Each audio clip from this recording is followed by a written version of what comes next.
Hey guys, welcome back. If you're new here, this is the kind of place where you come to learn things very, very slowly. No jump cuts, no dramatic music, no sudden loud noises, just history told at the pace of a very sleepy professor who just had a large bowl of warm oatmeal and is now sitting in a comfortable chair near a fireplace that is just slightly too warm. Tonight, we're going somewhere quite old, quite far back. We're going to ancient Aryan society, and before anyone panics, let me clarify what we mean by that, because the word Aryan has had a long and frankly exhausting journey through history, and we're going to set the record straight in the most boring, soothing way possible, which is the only way we know how to do things around here. The ancient Aryan, properly referred to by historians as the Indo-Aryans or Proto-Indo-Iranians, were a group of semi-nomadic cattle-herding, hymn-composing people who lived roughly between 2000 BCE and 1500 BCE, give or take a few centuries, because ancient history is, as always, extremely flexible about its timeline. They spoke an early form of what would eventually become Sanskrit. They wandered across the Eurasian steppes. They had cows. They really, really liked their cows. And they eventually migrated, probably in waves, possibly slowly, most certainly with a lot of arguing amongst them, into the Indian subcontinent, Iran, and parts of Central Asia. The civilization they built, or more precisely, the culture they brought with them and slowly developed over centuries, is one of the foundational layers of South Asian and Iranian history. It gave us the Rig Veda, one of the oldest texts in human history. It gave us early Sanskrit. It gave us the roots of Vedic religion, which would eventually grow into Hinduism. So it's kind of a big deal. A very, very old big deal. Now, let's settle in. If you have a blanket, this is the time. If you have a pillow, excellent. If you are lying on a couch in the dark with one lamp on and a cup of something warm, then you are doing this exactly right. Tonight we are going to walk through the daily life of ancient Aryan society. We are going to talk about what they ate, what they wore, how their homes were laid out, what their social structure looked like, how they worshiped, how they argued, how they fell in love, how they raised children, and how they dealt with the fact that they were living in one of the most dynamic and turbulent periods of early human civilization, all while apparently composing some of the most beautiful religious poetry ever written. Which is impressive, honestly. Most people can barely write a thank you. We'll be drawing primarily on the Rig Veda, the oldest of the four Vedas, as well as the Atharva Veda, the Samaveda,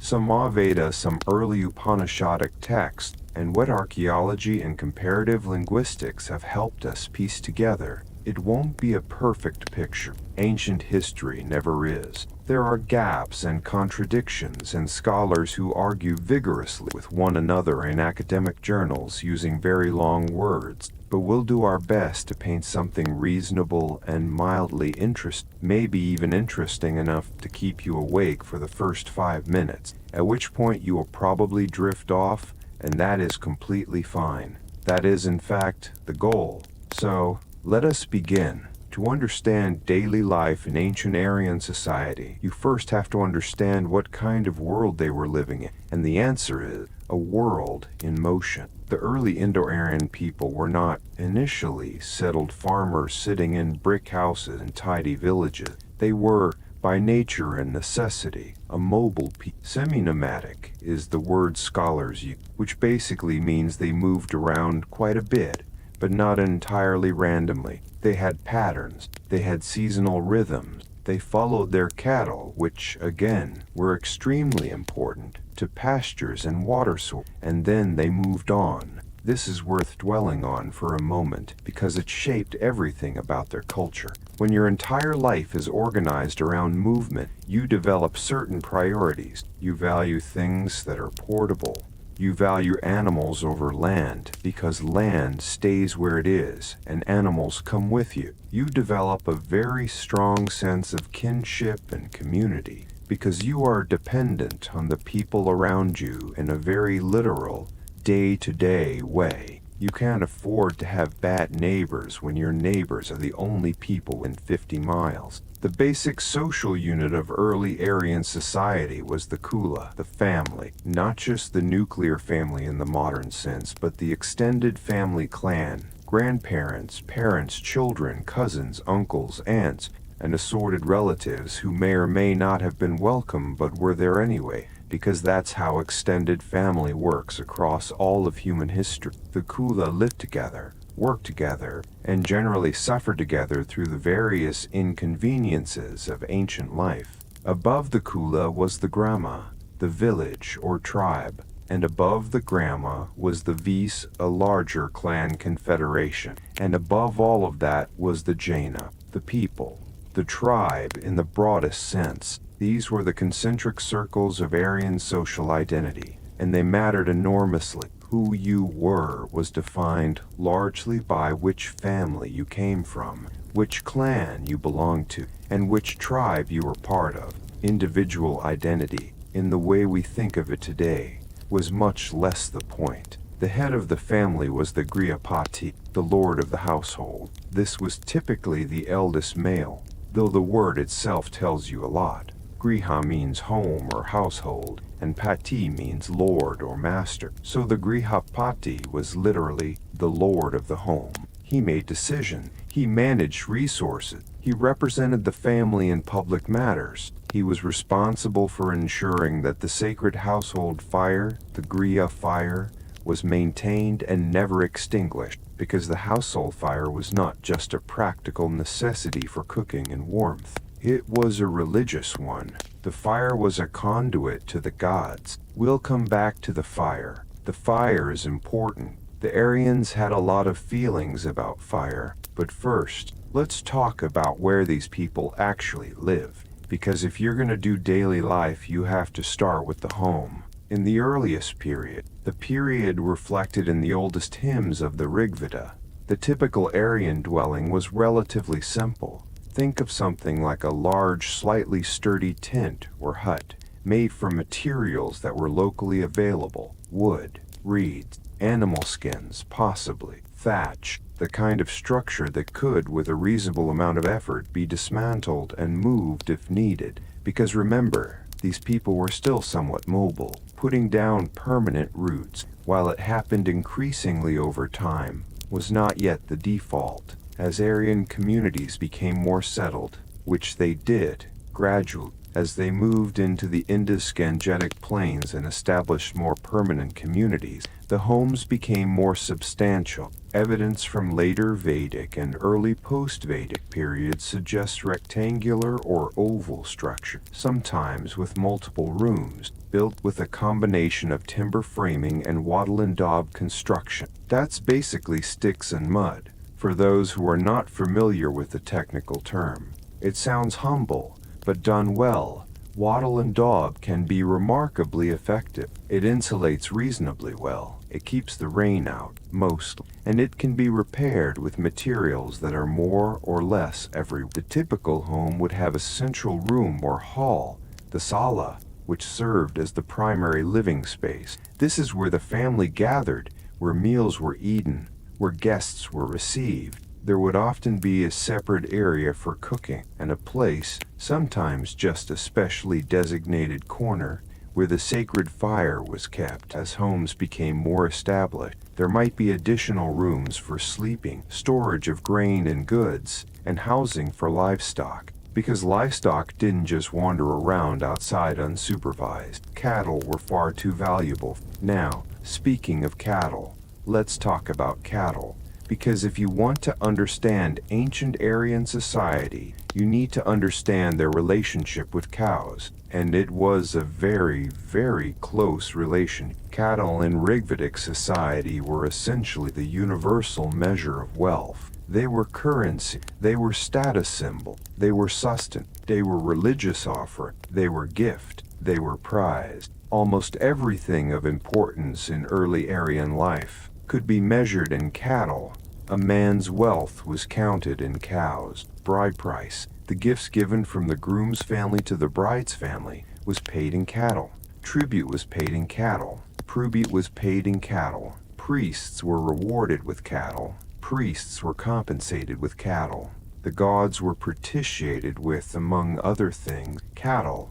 The word for war in early Sanskrit, kavisti, literally means searching for cows, which tells you something. Raids between rival groups in early Aryan society were very frequently about cattle theft. You went to war to steal your neighbor's cows or to get your own cows back. Cattle raiding was practical sport, albeit a dangerous. The Rigveda is full of prayers asking the gods, particularly Indra, the warrior god, to help the worshippers win cattle in battle. Give us cows is essentially one of the most common requests made of the divine in the entire corpus of Vedic literature, which is not as strange as it sounds. Cows gave milk. Milk gave butter, ghee, yogurt, cheese, all nutritional staples. Cows gave meat. Though there's some academic debate about how frequently cattle were actually slaughtered for food in everyday life versus reserved for ritual occasion. Cows provided dung,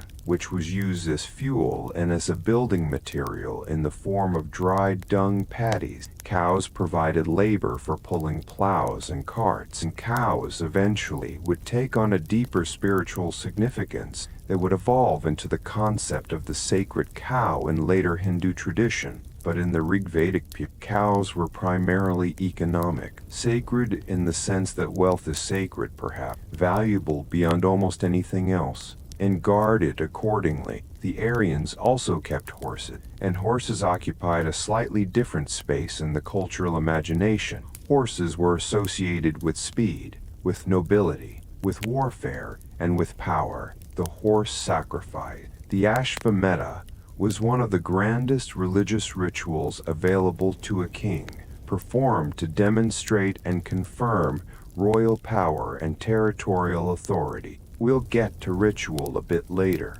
but for now, just note that horses were prestigious in a way that cows were not quite. Cows were wealth, horses were glory. Other animals kept by the Aryans included goats and sheep, which provided wool, milk, and meat. Dogs appear in the Vedas as well, mostly as herding animal companion, though they also appear in some religious contexts that are rather more complicated and probably not the most soothing thing to discuss at bedtime, so we'll note their presence and move along. Agriculture in the Rig-Vedic period was not yet the dominant way of life, but it was present and growing. There are references in the Rig-Veda to plowing, to grain, to the preparation of field. Yava, barley, was the primary grain of the early Aryan. It was grown, harvested, ground, and made into various kinds of bread and porridge. Later, rice would become important as Aryan culture spread into the more easterly and southerly regions of the subcontinent. But in the earliest period, barley was king. And so, gently, slowly, we begin to get a picture of a daily life that was organized around simple but essential things: animals, grain, family, fire, the rhythm of season, the movement of herds, the prayers offered morning and evening to gods who were invoked for rain, for cattle, for victory, for health, for children, for all the things that humans have always prayed for across every civilization and every time. It is, in its way, quite familiar, quite human, just very, very old. The sun would have risen, as it does, as it always has, and the family would have stirred. The fire, if it had been kept through the night, would be tended. Morning rituals would be observed. The animals would need to be fed and watered. Children would need to be managed. Food would need to be prepared. The day's work, whatever it was, whether herding or plowing or crafting or trading, would begin. And it all sounds, honestly, quite ordinary, quite peaceful, in the way that very structured, very purposeful daily life tends to be. There is comfort in the rhythm of it. in knowing that the fire needs to be fed, the cows need to be milked, the prayers need to be said, the barley needs to be ground. A life organized around necessary things tends to have a certain quiet dignity to it. Let's float gently into the next part, where we'll talk about what the ancient Aryans actually ate and drank, and how they thought about food in both practical and religious terms. Food is one of those things that tells you an enormous amount about a civilization, not just what they had available, but what they valued, what they shared, what they considered sacred, what they considered indulgent, and what they absolutely refused to do without. Ancient Aryan food culture is, in this sense, wonderfully revealing because they had some very specific opinions about their diet, their drink, particularly about one substance that appears in the Rig Veda so frequently and with such enthusiasm that it is basically a character in its own right. We'll get to that substance shortly. First, let's talk about the ordinary daily diet. The staple grain, as we mentioned, was yava, barley. This was ground into flour and used to make flatbreads or cooked into a kind of porridge. There's also evidence for the use of wheat in later Vedic period, and as Aryan communities moved eastward and southward, rice became increasingly important. But for the earliest layers of Vedic culture, barley was the foundation. It was filling. It was storable.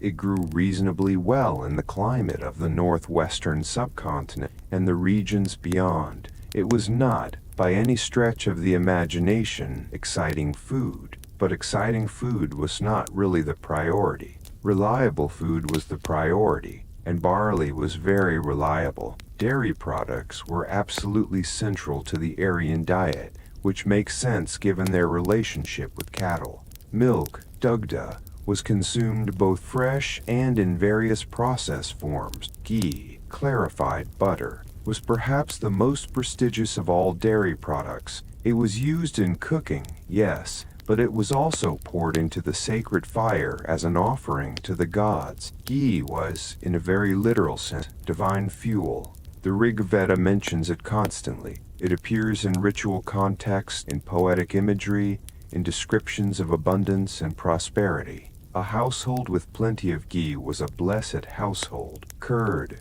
dadi, was also widely consumed, something very much like yogurt probably. It was eaten with barley, mixed into various preparations, and also used in religious ritual. There is, in fact, a ritual drink called dadi mixed with soma that appears in certain Vedic ceremonies, which tells you that the Aryans were not above mixing their sacred beverages with ordinary dairy product. Practical meat was consumed, though the question of how much and how often is one that scholars have debated with great enthusiasm and very little agreement. The Rig Veda does contain references to the slaughter of animals, cattle, goats, horses, in ritual context. Whether this ritual meat was then consumed by the participants is, in most cases, yes. The ritualized sacrifice was not purely symbolic in the ancient Vedic tradition. The animal was killed, offered to the gods in the fire, and the meat was typically eaten by the priests and the sacrificer, and, in communal sacrifices, by the community. But the daily slaughter of cattle for ordinary meals, that's less certain. Cattle were too valuable. You don't eat your savings account for lunch on a Tuesday. More likely, cattle were slaughtered for significant occasion, a guest of importance, a celebration, a major ritual. The everyday meat source was more likely goat, sheep, or fowl. Wild game, deer, boar, birds, was also hunted and consumed. Fish appears in Vedic literature as well, particularly as Aryan culture moved into regions with major rivers, the great rivers of the subcontinent, the Indus, the Sarasvati, which may now be the dried-up Ghaggar Hakra, the Ganges, were not just geographical features. They were eventually sacred features, but they were also food sources. Fish were caught and eaten. though in some later Vedic contexts there are suggestions of ambivalence about fish consumption, the beginnings of dietary restrictions that would become more elaborate in later religious tradition. Vegetables and fruits are harder to trace in the Vedic record because they don't generate the same kind of religious or poetic attention as cattle and grain and ghee. But it would be extraordinary if the Aryans weren't eating whatever edible plants were available. Wild roots, fruits, berries, leafy plants, all of these would have supplemented the diet. Lentils and pulses appear in later Vedic literature, suggesting dal in some early form was already finding its way onto the menu, which is a genuinely heartwarming continuity across several thousand years of South Asian culinary history. Now, let us talk about soma. Soma is the substance, the one we mentioned, the one that gets the Rig Veda genuinely excited. An entire mandala, the 9th book of the Rig Veda, is devoted entirely to hymns praising soma. 114 hymns about a plant, about a drink made from a plant. That is a lot of enthusiasm, even by the standards of religious literature. What was soma? This is one of those questions that scholars have been arguing about for well over a century, and they are still arguing about it, and they probably will continue arguing about it until the end of academic history. The honest answer is, we don't know for certain. The Rig Veda describes soma as a plant with stalks that were pressed or pounded to extract a juice, which was then filtered through wool, sometimes mixed with milk or water or curd, and consumed in ritual context. It produced a state of, let's call it altered consciousness. The hymns describe the effects in terms of divine inspiration, of heightened perception, of a feeling of tremendous power and joy and connection to the divine. Indra, the king of the gods, was said to drink soma in enormous quantities before going into battle. Several bowls, sometimes an almost implausible number of bowls. Indra, it turns out, had quite the soma habit. Various candidates for the identity of the soma plant have been proposed over the decades. Ephedra, a plant with stimulant properties found in Central Asia, is one of the more popular candidates among scholars. Fly agaric mushroom, the red-capped white-spotted, were proposed by the ethnobotanist R. Gordon Wasson in the 1960s, which caused a great deal of excitement and equally great controversy. Harmaline, containing plants, Syrian rue, cannabis by some accounts, rhubarb in one scholarly proposal that was received with mixed reviews. The truth is that identifying a plant from poetic descriptions written 3,000 or more years ago, in a language that has evolved enormously since, describing an experience that may be partly symbolic and partly actual, is genuinely difficult. What we can say is that soma was important,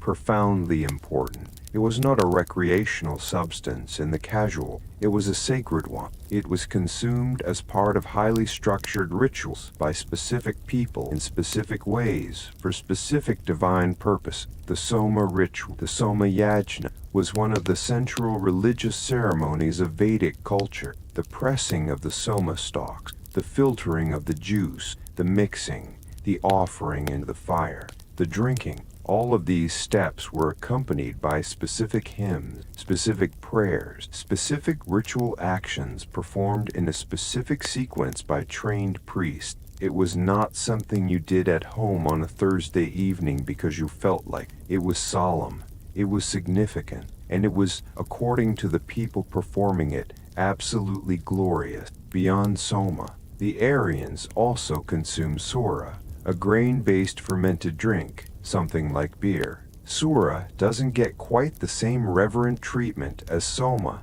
in the Vedic text. In fact, it sometimes gets a slightly disapproving mention as something more ordinary, more commonly consumed, less sacred. It was the everyday alcohol, as opposed to the sacred ceremonial drink. There are passages in later Vedic literature that express some concern about sura and its effects on moral and social behavior. which suggests that it was consumed with enough frequency that the effects were noticeable. So, barley bread, yogurt, ghee, some meat on special occasions, lentils if you were lucky, whatever fruit was growing nearby, and either soma or sora, depending on the occasion and your religious status. That's the ancient Aryan diet, more or less. Not exactly a Michelin-starred menu, but probably quite filling, and certainly quite dairy-heavy, and occasionally quite ceremonially intoxicating. Meals in the Vedic household were not just nutritional events, they were social.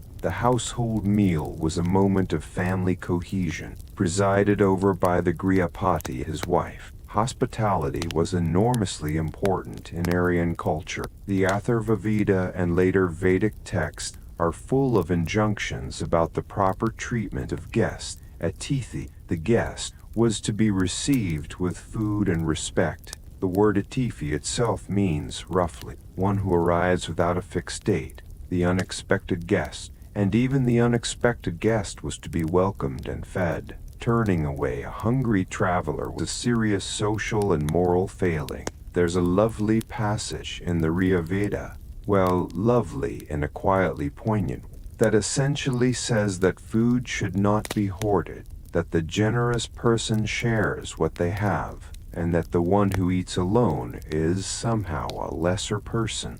Community eating, shared meals, hospitality, these were not just nice customs, they were moral imperatives. The cooking itself was done primarily by women in the household. The priests had their own specific ritual cooking roles. The fire was used both for everyday cooking and for sacred ritual.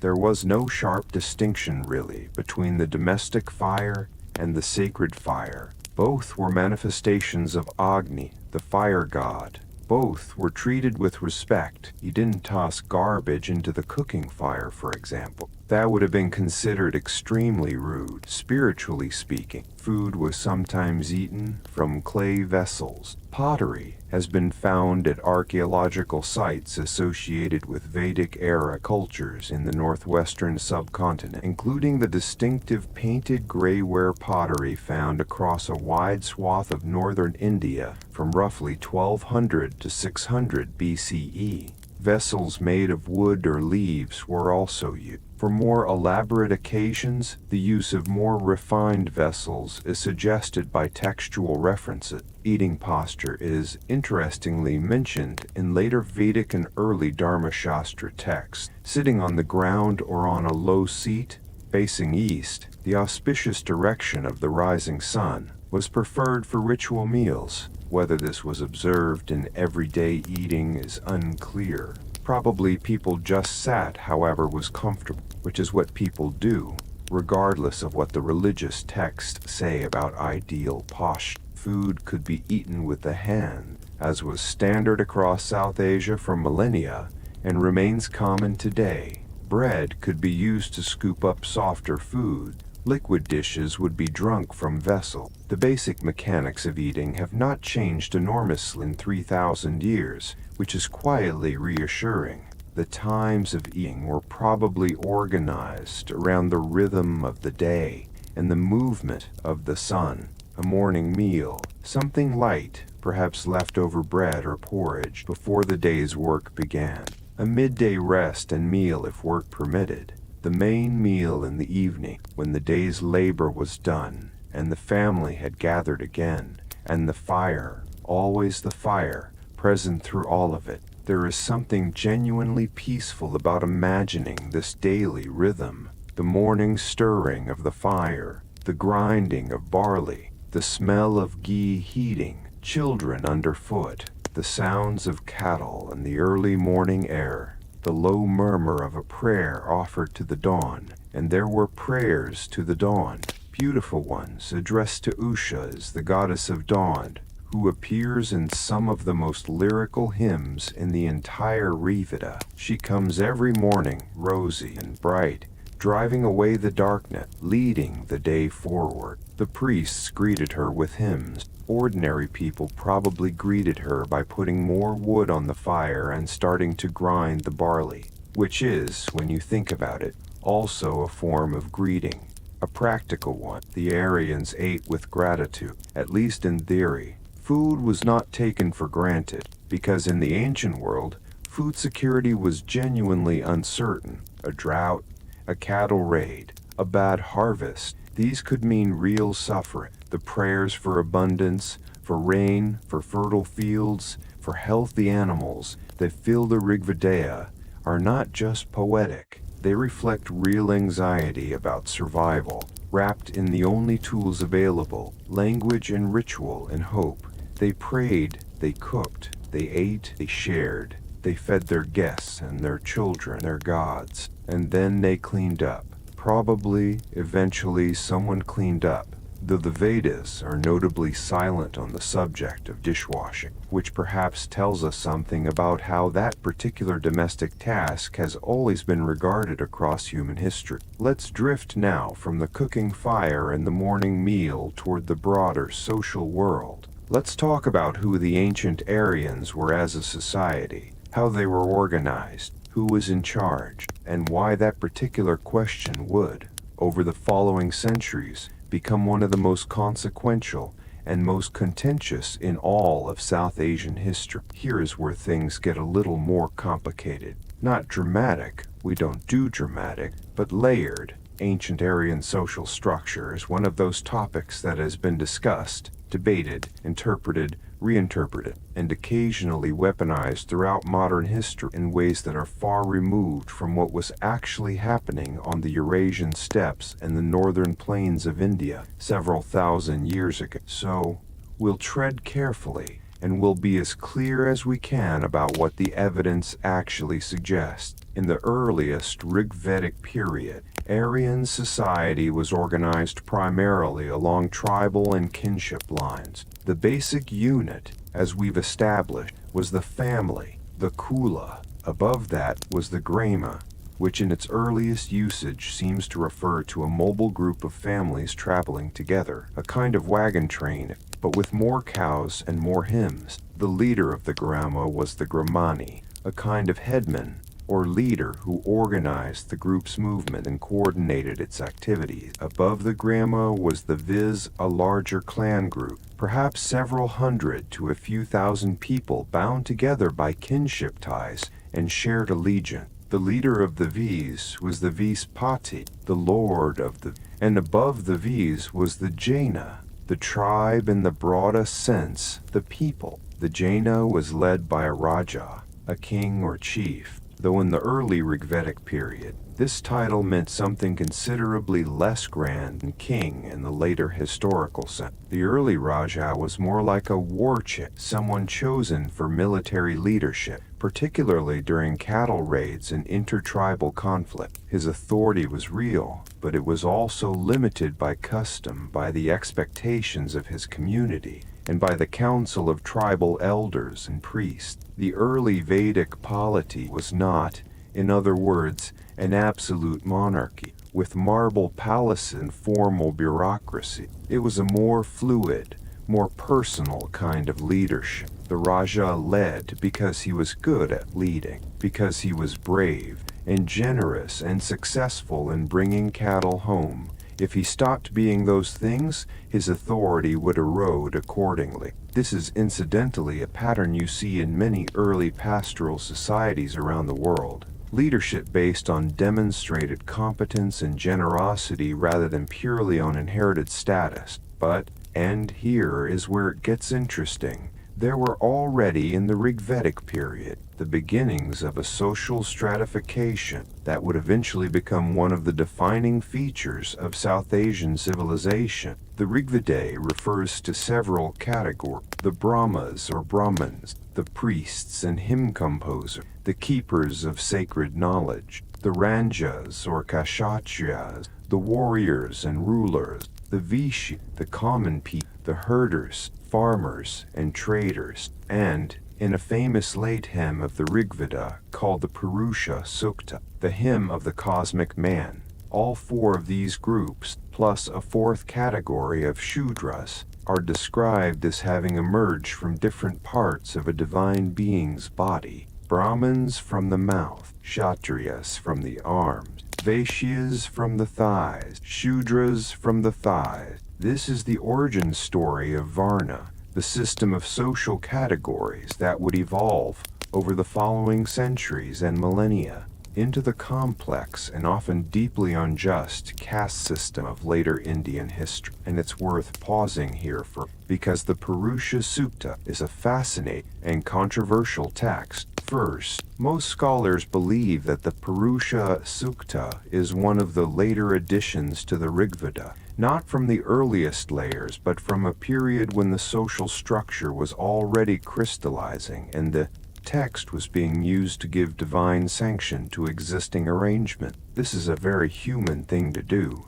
Once social hierarchies exist and people benefit from them, they tend to construct cosmological explanations for why those hierarchies are natural and divinely ordained. Every civilization has done this in various ways at various times. Second, the word Varna itself originally meant color or appearance, which has led to significant scholarly debate about whether early Aryan social categories were related to ethnic or physical distinctions between the incoming Aryan populations and the pre-existing populations of the subcontinent. This is a genuinely complex question that touches on archaeology, genetics, linguistics, and the social dynamics of migration and cultural contact, and it's not one that anyone has fully resolved. What we can say is that by the later Vedic period, Varna categories were functioning as social categories rather than purely physical ones, and they were becoming increasingly hereditary.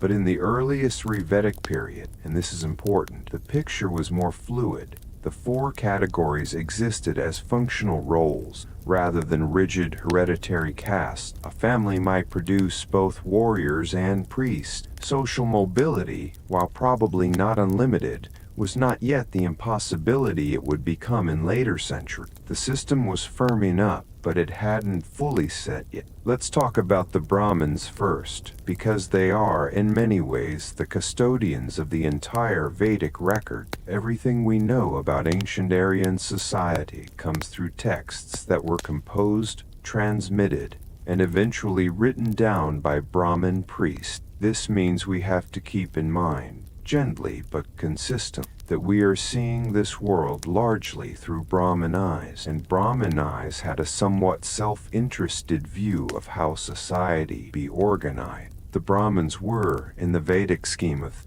the most ritually pure, spiritually authoritative members of society. Their role was to maintain sacred knowledge, the Veda, through a process of memorization and oral transmission that was, and this is not an exaggeration, one of the most remarkable feats of collective memory in human history. The Rigveda contains over 10,000 verses. The Atharvaveda, the Samaveda, and the Yajurveda add thousands more. All of this was memorized, chanted, preserved orally, through specific techniques of recitation designed to prevent corruption of the text, and it worked. The Vedic texts were transmitted orally for possibly 1,000 years before they were written down, and when they were finally committed to writing, the texts were remarkably consistent across different branches of transmission.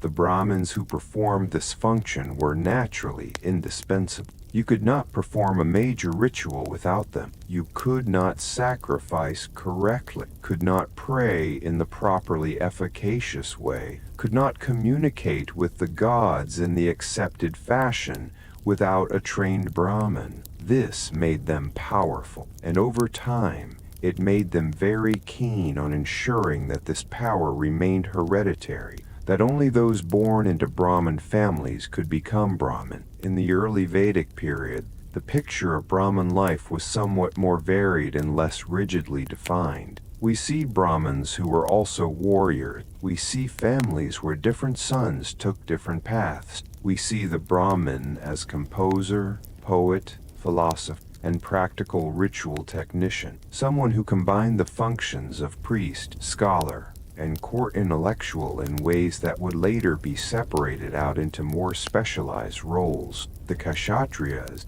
the warriors and rulers, occupied the second position in the Varna hierarchy, but in terms of practical power, they were often the ones actually running things. The Raja was typically a Kshatriya, the war leader Kshatriya. They managed the herds, led the raids, protected the community, and distributed the spoil. In the early Vedic period, the relationship between Brahmin and Kshatriya was a complex one of mutual dependence. The Raja needed the Brahmin to perform rituals that legitimized his authority and ensured divine favor in battle. The Brahmin needed the Raja's patronage and protection. This relationship between spiritual authority and temporal power is one that you see playing out in various forms across many ancient and medieval civilizations. In Vedic India, it had a specific and quite elaborate texture. The great rituals of Vedic religion,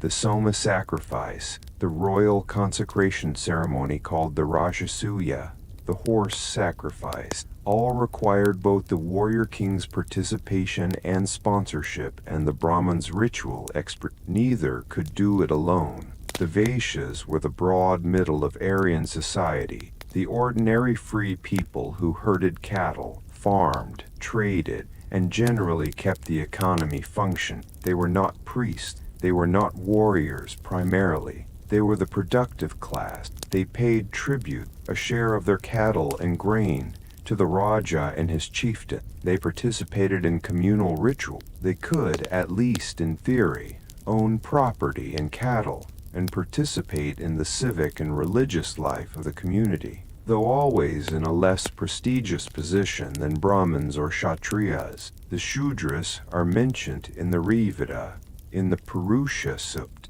and their exact origin and status in the earliest Vedic period is debated. Some scholars see them as originally referring to non-Aryan populations who were incorporated into Aryan society in a subordinate role as Aryan communities expanded. Others see them as a category that emerged within Aryan society itself, representing those who had fallen in social status or who performed specific kinds of labor. In the later Vedic period, Shudras are clearly defined as a servile class, people who served the other three Varnas and had significantly limited ritual and social rights. And then there are those outside the Varna system entirely, populations who were not incorporated into this fourfold scheme, who performed tasks considered ritually impure, who lived on the margins of Aryan settlement.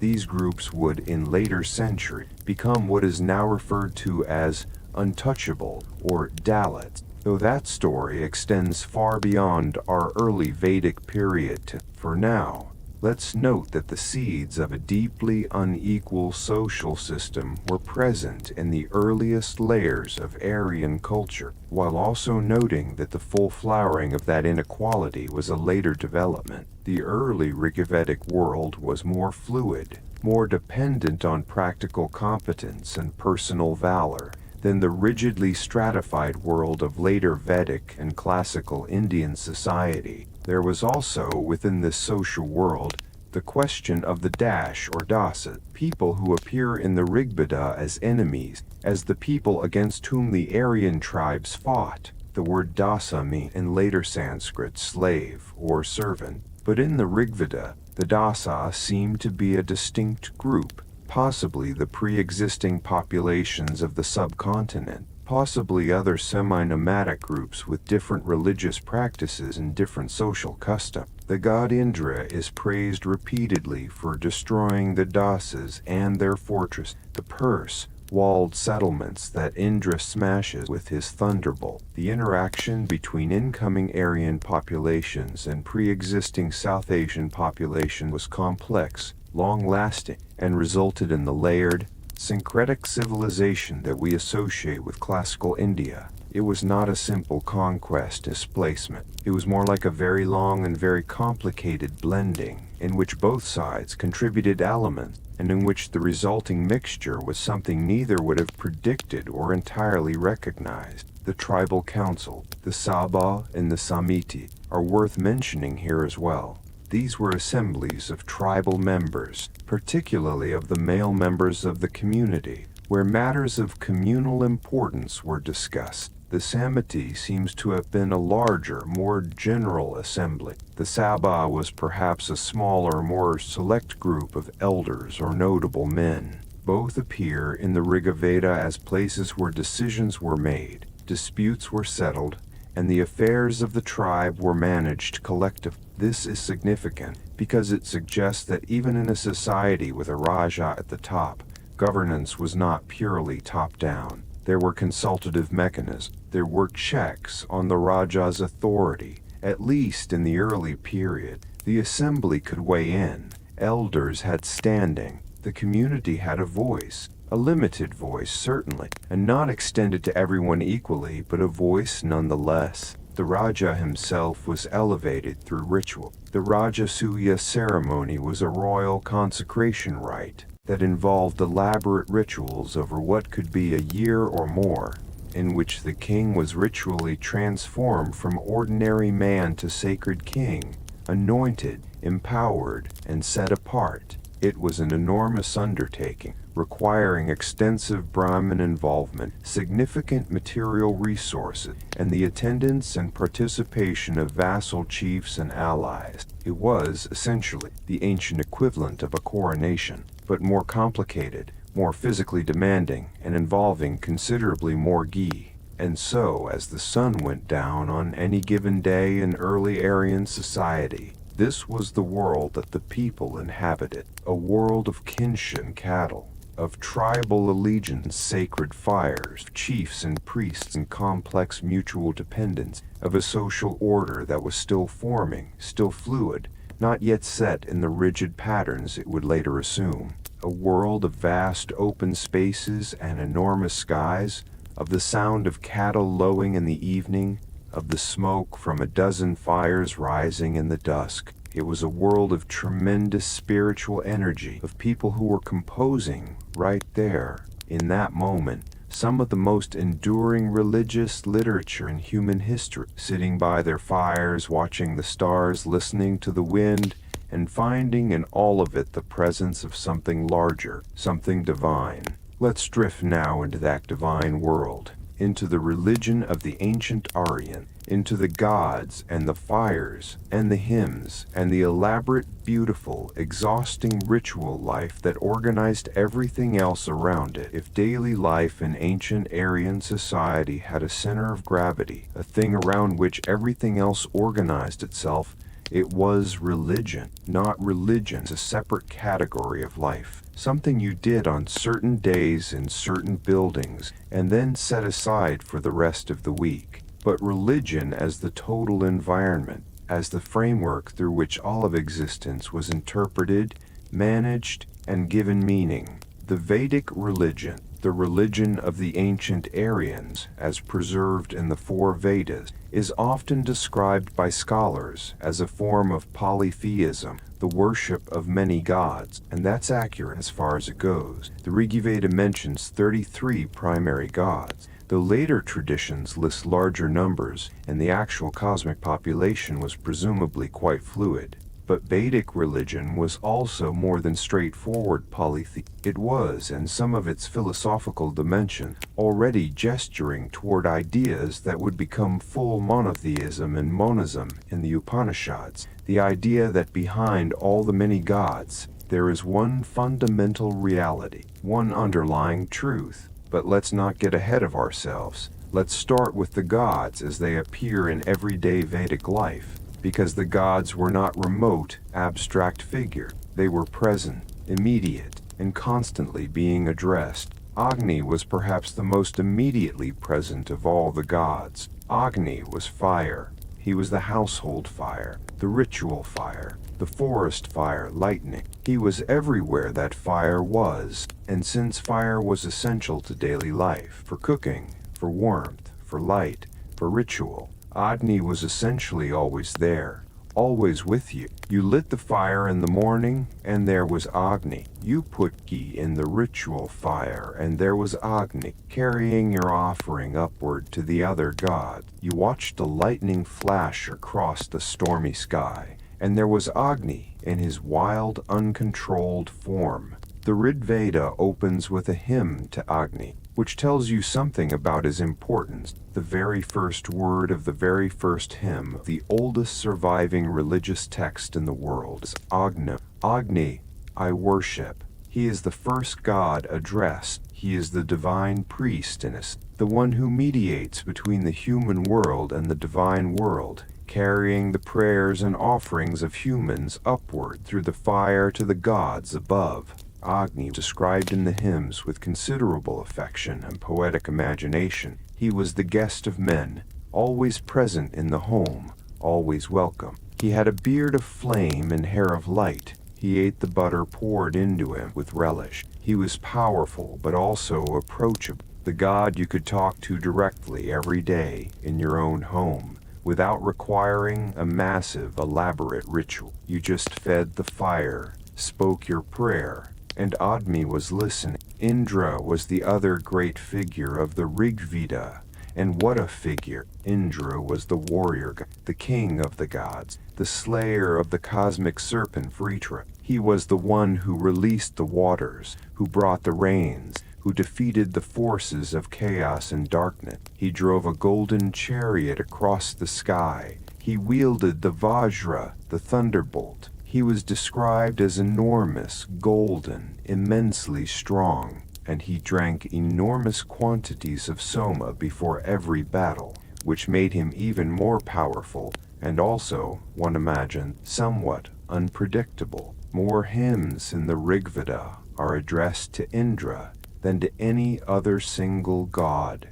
About a quarter of the entire text, he was celebrated, praised, petitioned, flattered, and occasionally, in later texts, teased about his excesses. Indra's relationship with Soma is almost a running theme. He drinks.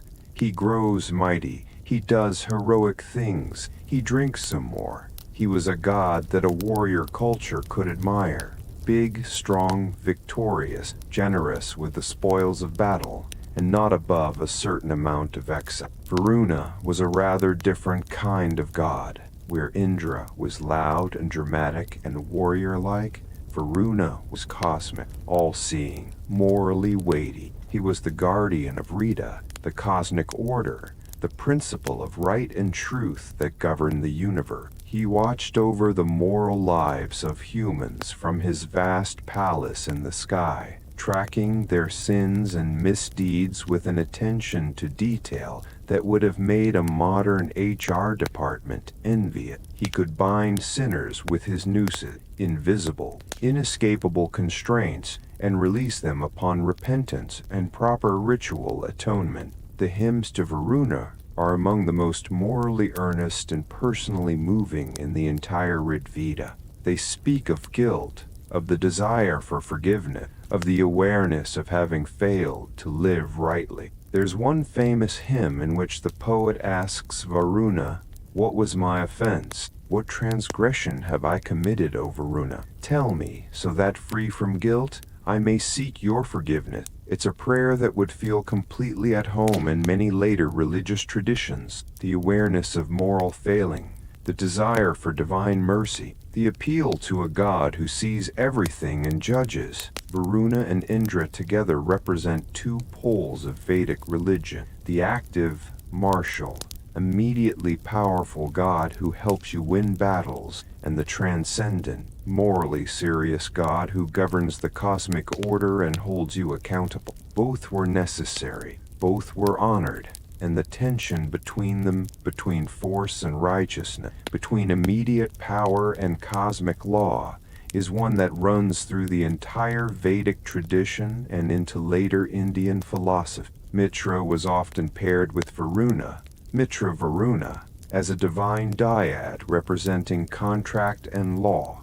Mitra governed daylight, agreement, friendship. Varuna governed night, secret, judgment. Together they maintained the cosmic and social order. Surya was the sun god, golden, all-seeing, life-giving. His daughter Ushas was the dawn, perhaps the most lyrically celebrated figure in the Rigveda, the one who appears every morning, like a young woman dressing herself, in one of the more charming metaphors, rosy-fingered, beautiful, driving away darkness. The dawn hymns of the Rigveda are genuinely among the most beautiful things in ancient literature. They have a quality of fresh, wondering attention to the natural world that feels immediate even now. The Ashvins were the divine twin horsemen, healers and rescuers, gods of medicine and aid. They rushed to help those distressed, appearing at dawn like the morning star.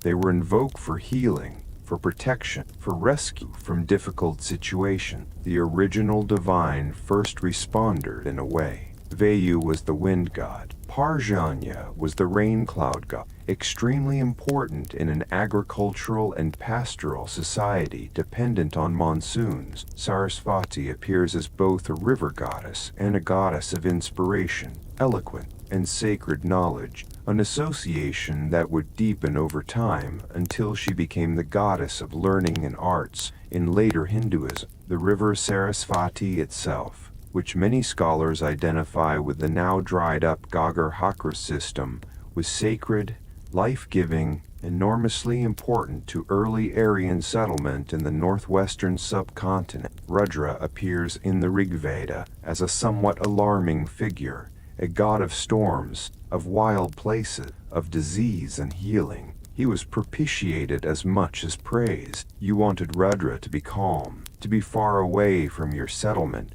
to aim his arrows elsewhere. He was addressed with respectful nervousness. In later Hinduism, Rudra would evolve into Shiva, or merge with Shiva, and become one of the great gods of the tradition. But in the early Vedic period, he was more like a force of nature you tried very carefully not to annoy. Yama appears as the god of the dead, the first mortal to die, and thus the one who discovered the path to the afterlife. He now rules the realm of the dead, and the dead go to dwell in his kingdom, the Vedic afterlife. At least for those who died properly and were given the correct funeral rites, was described in generally pleasant terms, a realm of light and happiness. The emphasis on proper funeral rites being necessary for a good afterlife would become even more pronounced in later Vedic religion. And then there was the concept of Rita, cosmic order, truth, right. Rita was not quite a god, but it was fundamental to the Vedic worldview. It was the principle by which the universe operated. The sun rose and set by Rita. The seasons changed by Rita. True speaking maintained Rita. False speaking maintained Rita. False speaking violated. The gods upheld Rita, or were supposed to. Rita was what made the world predictable and good. Its opposite was Andrita, falsehood, disorder, chaos. This concept of Rita would evolve in later Vedic and Hindu thought into the concept of Dharma, one of the central organizing ideas of Indian civilization. But that too is a later story. How did the ancient Aryans actually worship these gods in daily practice? The answer is primarily through ritual action and the spoken word. The great Soma rituals and horse sacrifices were elaborate, complex, expensive affairs that required trained priests and significant resources. But at the everyday level, religion was simpler and more immediate. The morning fire ritual, the Agnihotra, was performed twice daily, morning and evening, at the household fire. It involved offerings of milk into the fire, accompanied by specific mantras. It was the religious heartbeat of the household. As long as the fire burned and the Agnihotra was performed, the household was in right relationship with the divine order. If the fire went out, which was considered deeply inauspicious, it needed to be rekindled in a specific ritual way. The Griha Sutras, later texts that codified household ritual, give us detailed instructions for the daily, monthly, and seasonal rituals of the Vedic household. While these texts come from a somewhat later period than our core focus, they preserve traditions that almost certainly have much earlier roots. Rituals at the birth of a child, at the cutting of the child's first hair, at the beginning of education, at marriage, at death. All of these were embedded in religious frameworks. All of them involved fire, offerings, and mantras. The hymns themselves, the actual verses of the Rigveda, were composed by poets called rishis, seers. These were men, and, interestingly, at least a few women, the most famous being a poet named Gosa and another named Lopamudra, who were believed to have received the sacred verses through divine inspiration. The word rishi is related to a root meaning to see. The rishi was one who saw the truth, who perceived the sacred reality, and then expressed it in verse. The hymns were not considered merely human compositions. They were shruti, that which is heard, received wisdom, divine communication transmitted through the seers. This gave them an authority that was absolute in the Vedic worldview. The words themselves, when properly chanted, had power. The sound of the mantra was efficacious. It did something. This idea of sacred sound as a force in the world, as something that shapes reality, is one of the most distinctive and enduring features of the Vedic and later Hindu tradition. And so, the priests who performed rituals were not just functionaries, they were technicians of sacred sound. The correct pronunciation, the correct meter, the correct intonation, all of these mattered enormously. A misrendered mantra was not just aesthetically wrong, it was potentially dangerous, capable of turning the ritual's effects in the wrong direction. This is why Brahmin education was so intensive, so rigorous, so extended. Learning to be a priest meant memorizing enormous quantities of text with perfect accuracy, learning the associated rituals and their correct performance, and developing the capacity to concentrate intensely through ceremonies that could last for hours or days. It was, in its way, an extraordinary discipline. The fires burned on, morning and evening. The hymns rose with the smoke. The gods listened, or so the people believed. And in that belief, in that practice, in that daily offering of words and ghee and attention, the ancient Aryans found their place in the order of things. Let's drift now into another aspect of daily life that the Vedic texts give us remarkable glimpses of: family, marriage, and the particular experience of women in ancient Aryan society, which is a story that is, as you might expect, complicated. The family, as we've established, was the foundational unit of ancient Aryan society. Everything else organized itself outward from the household, from the griha, the home, and the relationships within it. Marriage was not simply a personal arrangement between two individuals who had developed strong feelings for one another. It was a social contract, a religious institution, an economic alliance, and a means of continuing the family line and ensuring that the household fire and all the ancestral obligations attached to it passed properly to the next generation. The institution of marriage in Vedic society was called vivaha, a word that literally means to carry forth or to support. It was the ceremony by which a woman was carried forth from her birth, family, and established in her husband's household. The imagery is quite literal. In the marriage ceremony, the husband formally receives his wife from her family. He takes responsibility for her. She crosses from one world to another. The marriage ceremony itself, the Vedic vivaha, was an elaborate ritual involving fire, again, because fire is involved in essentially everything of importance in Vedic culture. The central act of the marriage was the couple walking together around the sacred fire, the Saktapadi, or 7 steps. With each step, specific vows or blessings were articulated. After the 7th step, the marriage was complete. This practice continues in Hindu weddings today, thousands of years later, which is one of those continuities that makes the ancient world feel suddenly very close. The bride's family typically provided gifts. The bride was not sent empty-handed to her new home. The Rig Veda contains a wedding hymn, the Vivaha Sukta, Book 10, Hymn 85, which is addressed to the goddess Surya, daughter of the sun, and describes her marriage in elaborate and rather beautiful terms. It was sung at human weddings as well, invoking divine precedent and blessing. The hymn wishes the bride prosperity, many children, and a long life with her husband. It also, somewhat interestingly, addresses the ritual of sending away the bride's former companions and her unmarried life, the acknowledgement that a transition is occurring, that something is being left behind. How were marriages arranged? In the early Vedic period, there seem to have been various forms of marriage recognized by the text, with varying degrees of family involvement. The most prestigious was the Brahma form, in which a father gave his daughter in marriage to a suitable bridegroom, ideally a man of good family, good character, and appropriate social standing, chosen by the family with the girl's dignity and welfare in mind. There are also references to the Swayamvara, a ceremony in which a woman of high status might choose her own husband from among assembled suitors. This appears more in epic literature than in early Vedic texts, but it suggests that female choice was at least conceptually present in the tradition.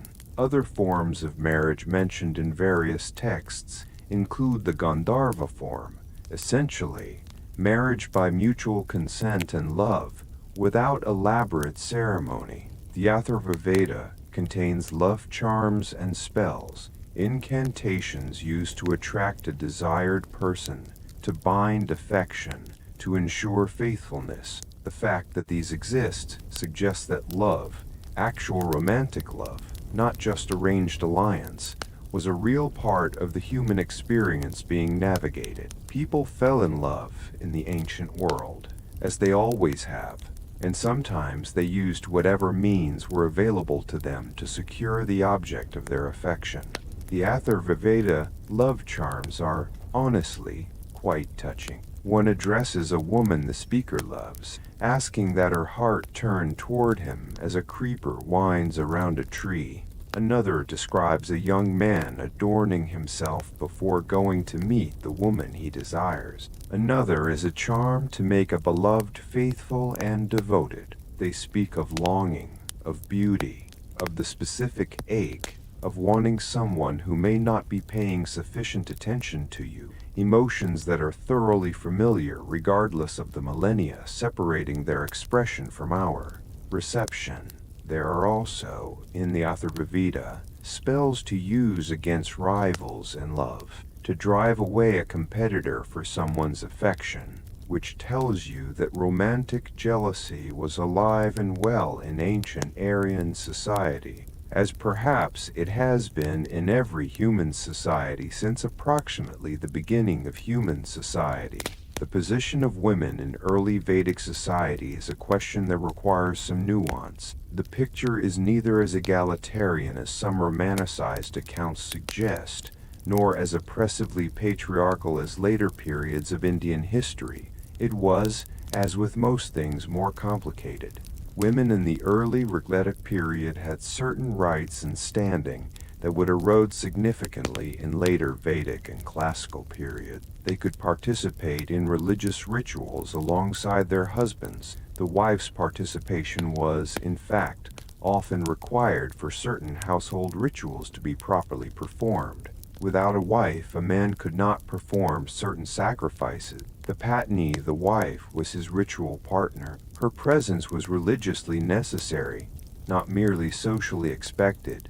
Women could, in the Rigvedic period, be educated. The female rishis, the seers, the poets, the composers of sacred hymns are evidence of this. Gasa composed hymns addressed to the Ashvins, asking for healing from a disease. Lopamudra is credited with composing a hymn that depicts a dialogue between herself and her husband, the sage Agastya, and she argues rather skillfully for the claims of love and physical desire over the sage's preference for austerity and celibacy. She makes a quite compelling case, actually. Agastya, in the hymn, seems to come around to her point of view, which suggests either real dialogue or very good editing on Lopamudra's part. The existence of female poets in the Rig Veda is significant. It means that at least some women in this society had access to the kind of education and intellectual life that produced sacred literature. They were not universally confined to domestic roles. They had voices, public, sacred, preserved voices. However, the overall social structure was deeply patrilineal. Property and lineage passed through the male line. The household was organized around the male Grihapati. A woman's primary social identity was defined by her relationship to men: daughter, wife, mother. The birth of sons was considered enormously important. The Rig Veda contains prayers explicitly asking for male offspring, for the continuation of the patriline, for sons to perform the ancestral rites. The birth of daughters was not apparently celebrated with the same enthusiasm, though daughters were certainly loved. The emphasis on sons was practical as much as ideological. Sons stayed in the household, inherited the cattle, performed the funeral rites for the deceased parents, continued the line. Daughters left. The position of the wife, the patni, was, in practical terms, a position of considerable importance within the domestic sphere. She managed the household. She oversaw the cooking, the storage of grain, the management of domestic animals, the care of children. She participated in the household religious life. She received guests alongside her husband. In the absence of her husband, on trading expeditions, on raids, in war, she would have been responsible for all of these things alone. The running of the household was not a trivial matter. It was the organizational foundation of social life. Widowhood was a difficult situation in ancient Aryan society, as it was in many ancient societies. The Rig Veda contains a funeral hymn that has been interpreted in various ways. In one reading, it seems to describe the widow lying beside her husband's body on the funeral pyre, before being called away by the presiding priest to live her remaining life in the world. This reading would suggest that widow immolation, sati, was not the original Vedic practice, but rather a later development that crept in over time. The early Vedic tradition seems to have envisioned the widow being cared for by her husband's family, and perhaps, though this is debated, being permitted to remarry. The practice of widow remarriage was present in early Vedic society in some form and later increasingly restricted. The restriction of widow remarriage, and eventually the development of the sati practice, are features of a much later period, shaped by complex social and religious forces that extended well beyond the early Vedic world. For the period we're discussing tonight, the situation was less fixed, less rigid, more humane in some respects. Children in the Vedic household were valued enormously as continuers of the family line, as future ritual performers, as sources of practical help and eventual care in old age. The Atharva Veda contains prayers for safe childbirth, for the health of newborns, for the protection of children from illness and evil. Childhood was genuinely dangerous in the ancient world. Infant mortality was high, childhood diseases were often fatal, and the fear of losing a child was real and ever-present. The anxious prayers of parents for their children's safety speak across the centuries with a clarity that requires no translation. The education of children was the subject of specific ritual and cultural attention. The most important educational institution of early Vedic society was the Gurukula, the teacher's household, literally, the family of the teacher. A student, the Shisha, would go to live in the household of a learned Brahmin and study under his guidance for a period of years. This education began with the Upanayana ceremony, the sacred thread ceremony, which marked the boy's initiation into the formal study of the Vedas and the beginning of his life as a student. The Upanayana was, essentially, the second birth. The boy became Dvija, twice born, reborn into the life of sacred knowledge. The student's life in the Gurukula was one of discipline, service, and learning. He served his teacher, gathering firewood, tending the household, performing domestic tasks as a form of respectful service. He studied the sacred texts, learning to recite them with perfect accuracy. He observed the required austerities of the student life: celibacy, simple diet, early rising, respect for his teacher and his teacher's household. In return, he received education that was, by the standards of the ancient world, genuinely comprehensive. The Vedas, grammar, phonetics, meter, etymology, astronomy, ritual procedure. The relationship between guru and student was considered one of the most sacred in Vedic society, a model of perfect transmission of knowledge from one generation to the next. The guru's responsibility was not just to impart information, but to shape character, to model the right way of living, to be an embodiment of what the student was becoming. It was intensely personal, intensely committed, nothing like the detached, institutional education of the modern world. Girls could receive education in this period, as the female rishis attest, though the details of how and where are less clear. Later Vedic and classical periods would restrict women's access to sacred learning significantly, but in the early Rigvedic context, female education was at least possible, at least for some women in some social positions. The life cycle of an individual in Vedic society, from birth through education, marriage, household life, and eventually old age and death, was organized by a series of rituals called samskaras. These are the rites of passage that mark the transitions of life, that brought divine blessing and social recognition to the key moments of a person's journey. Some texts list 16 samskaras, others list more or fewer, but the principle was consistent. Life's major transitions were not merely personal events, they were communal, ritual events, embedded in the sacred order. There was something very grounding about this way of organizing life. Every important moment, the birth of a child, the beginning of education, marriage, the birth of children in one's own household, old age, death, was held within a framework of meaning, of community, of divine acknowledgement. Nothing was allowed to happen in isolation, without ritual, without the fire, without the words.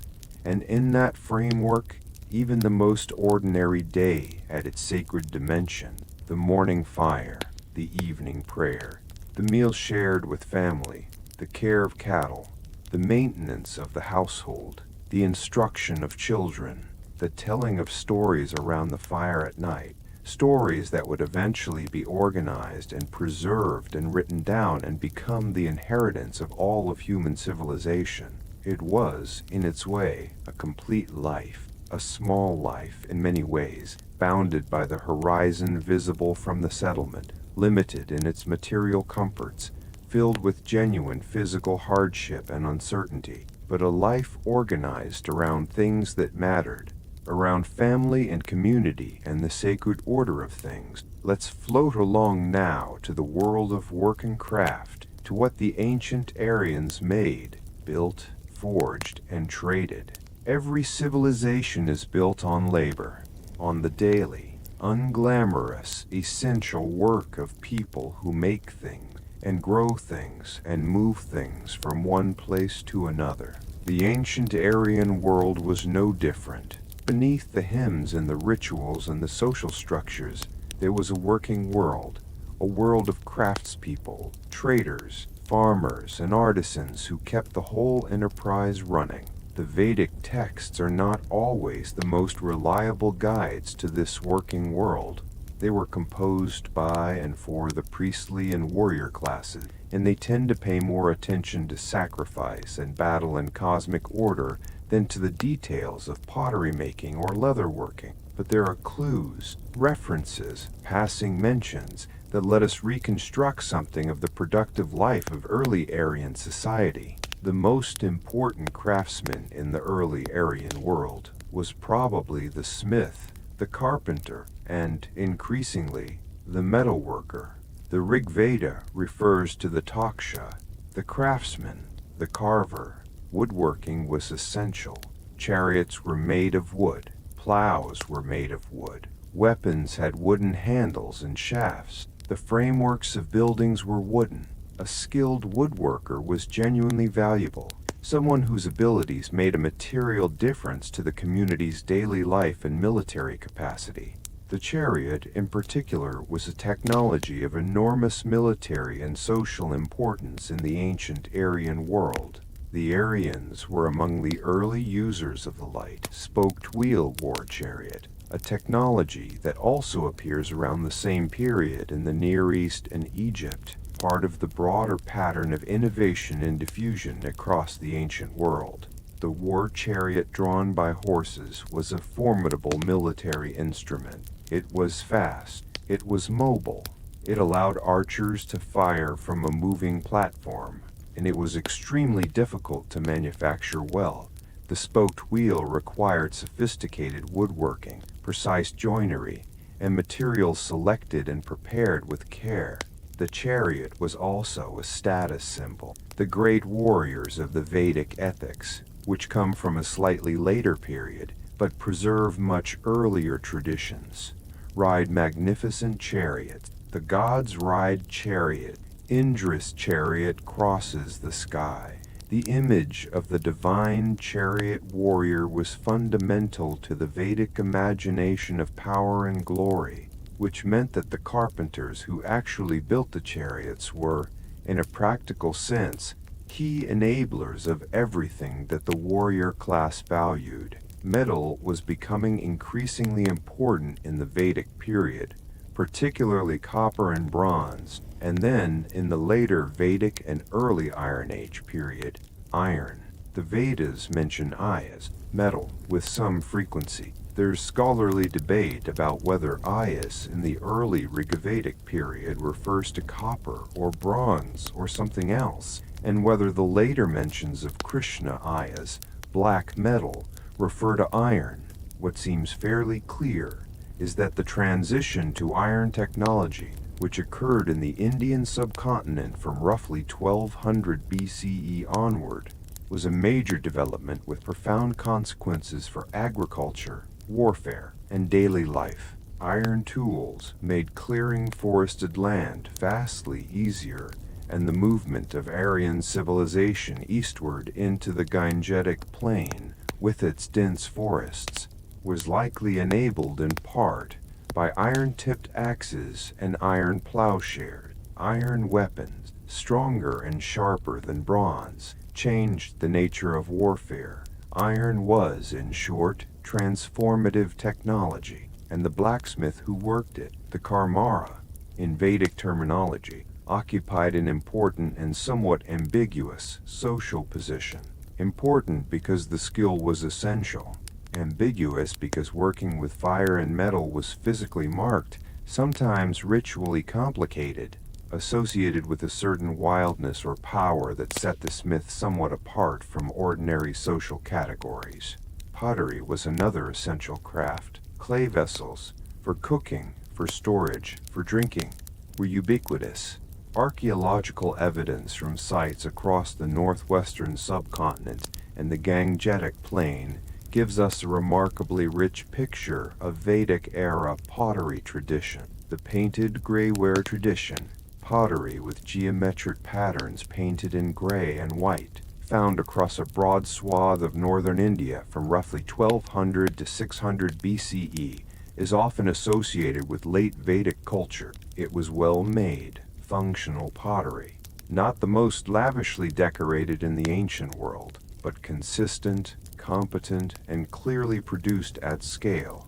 Weaving was another major craft and one that was particularly associated with women, though likely not exclusively. The Rigveda mentions weavers and weaving as a metaphor for cosmic creation, the universe woven on a loom, the hymns woven from words, textiles made from wool, from the sheep they kept, were the primary fabric of early Aryan life. Cotton appears later in the South Asian textile tradition. Wool was carded, spun, woven into cloth for clothing and blankets and bags. It was winter warmth and summer wear, and the material from which tent walls were made. Leatherworking, processing animal skins into useful materials, was another essential craft. Leather for sandals, for harnesses and straps, for the coverings of drums, for water containers. Animals were killed for food and ritual, and essentially nothing was wasted. Hides were cured and put to use. The workers who processed hides occupied a socially complicated position.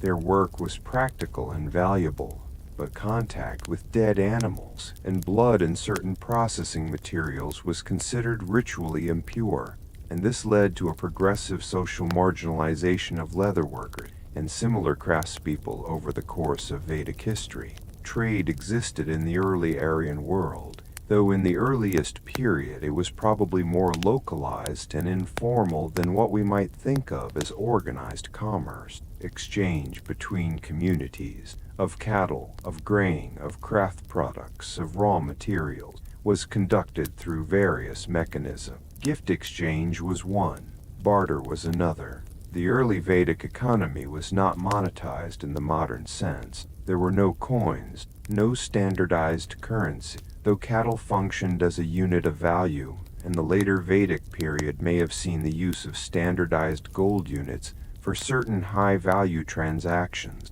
The Pani, merchants or traders, appear in the Rigveda, though not always in a flattering light. The Rigveda sometimes uses the word Pani as a term of contempt, suggesting misers or people who hoard wealth rather than sharing it generously. The tension between the values of generosity and the practical accumulation of wealth is visible in the text. The good man gives freely, but you need to accumulate something before you can give it. Long-distance trade, the movement of luxury goods across significant distances, is attested by archaeology even in the early period. Lapis lazuli from Afghanistan, carnelian beads, shell ornaments from coastal regions found in inland sites. The ancient world was more connected than we sometimes imagine. Trade routes existed, sometimes faint, sometimes well-worn, linking distant regions in webs of exchange that moved material goods, technology, and ideas. The artisans who produced for exchange, the potters who made more vessels than their immediate community needed, the weavers who produced more cloth, the smiths who made tools and weapons for trade, were already part of a proto-commercial world. Specialization of labor was emerging. Not everyone in a community made everything they needed. Some people specialized and exchanged their surplus for the things they didn't produce. This specialization, developing slowly over the Vedic period, was one of the drivers of social stratification. As craft skills became hereditary, passed from parent to child within families that had developed particular expertise, they also tended to become increasingly fixed within the social hierarchy. The craftsman's son became a craftsman. The farmer's son became a farmer. The priest's son became a priest. The boundaries between social categories hardened as the practical transmission of skills and knowledge within family lines made inheritance of occupation increasingly normal and eventually inevitable. Agriculture, as we mentioned, was developing and expanding throughout the Vedic period. The basic toolkit of early Vedic agriculture included a wooden plow, the longala, typically pulled by oxen. Fields were plowed, seeds were sown, crops were tended, harvests were gathered. The grain was threshed and winnowed. the chaff blown away by the wind, the grain stored in pots or granaries for later use. The Vedas contain hymns to the earth, to Prithvi, the earth goddess, that acknowledge the fundamental dependence of human life on the productivity of the soil. There are prayers for good harvests. There are agricultural rituals, specific ceremonies performed at the time of plowing, of sowing, of harvest, to ensure divine blessing on the fields. These rituals involved offerings, mantras, and the participation of the household priest. They were, in a sense, a formalization of the human relationship with the land, an acknowledgement that the land was not merely a passive resource but a living, sacred entity whose cooperation was required. The rhythm of agricultural life imposed its own calendar on the community. Plowing season, sowing season, the anxious waiting of the growing season, harvest, post-harvest processing, storage, then the winter, and the planning for the next cycle. This agricultural calendar was overlaid with the ritual calendar, specific festivals and ceremonies associated with different seasons and agricultural stages. The two calendars, practical and sacred, were woven together because in the Vedic worldview, the practical and the sacred were not separate. The success of the harvest depended on performing the correct rituals just as much as on performing the correct agricultural technique. Fishing and hunting supplemented the food supply in many regions. The forests of northern India were rich in wildlife. Deer, boar, birds, bear. Hunting was both practical food procurement and, increasingly, a sport associated with warrior identity. The great hunters of later Vedic and epic literature, the archer heroes, the forest kings, begin their careers in this early period's cultural imagination. The working day for most people would have followed the sun, rising early, working through the morning, perhaps a midday rest in the heat, working again until the evening light faded. Artificial light, from fire, from lamps burning oil or fat, allowed some activity after dark, but candles and lamps were resources to be managed. The natural rhythm of daylight and darkness organized the day in ways that the modern world of electric light has thoroughly disrupted. Rest was valued, and there were communal festivals and celebrations that broke the rhythm of work. The seasonal festivals of early Vedic religion, which we'll come to, involved communal feasting, music, poetry, and ritual activity. They were moments of collective life that transcended the daily rhythm of individual households. Moments when the community gathered, when the hierarchies and daily concerns of ordinary life were somewhat suspended in the larger celebration of the divine order. And there was music. Music was not separate from religion in the Vedic world. The Samaveda is essentially a collection of Rigvedic hymns set to musical notation, to be sung by a specific class of priests called the Udikatri. But music surely existed in non-ritual contexts as well. The Vedas mention various instruments: the veena, a stringed instrument, drums, cymbals, the conch shell, blown as a signaling instrument and in ritual contexts. Music was everywhere that humans were, in the work songs, in the lullabies, in the celebratory songs of festivals, in the hymns chanted daily at the fire. The ancient Aryans lived, in their working world, a life of physical labor, of craft and skill, of daily engagement with the material world that was also always the sacred world. They made things with their hands. They grew things from the earth. They moved things along trade routes.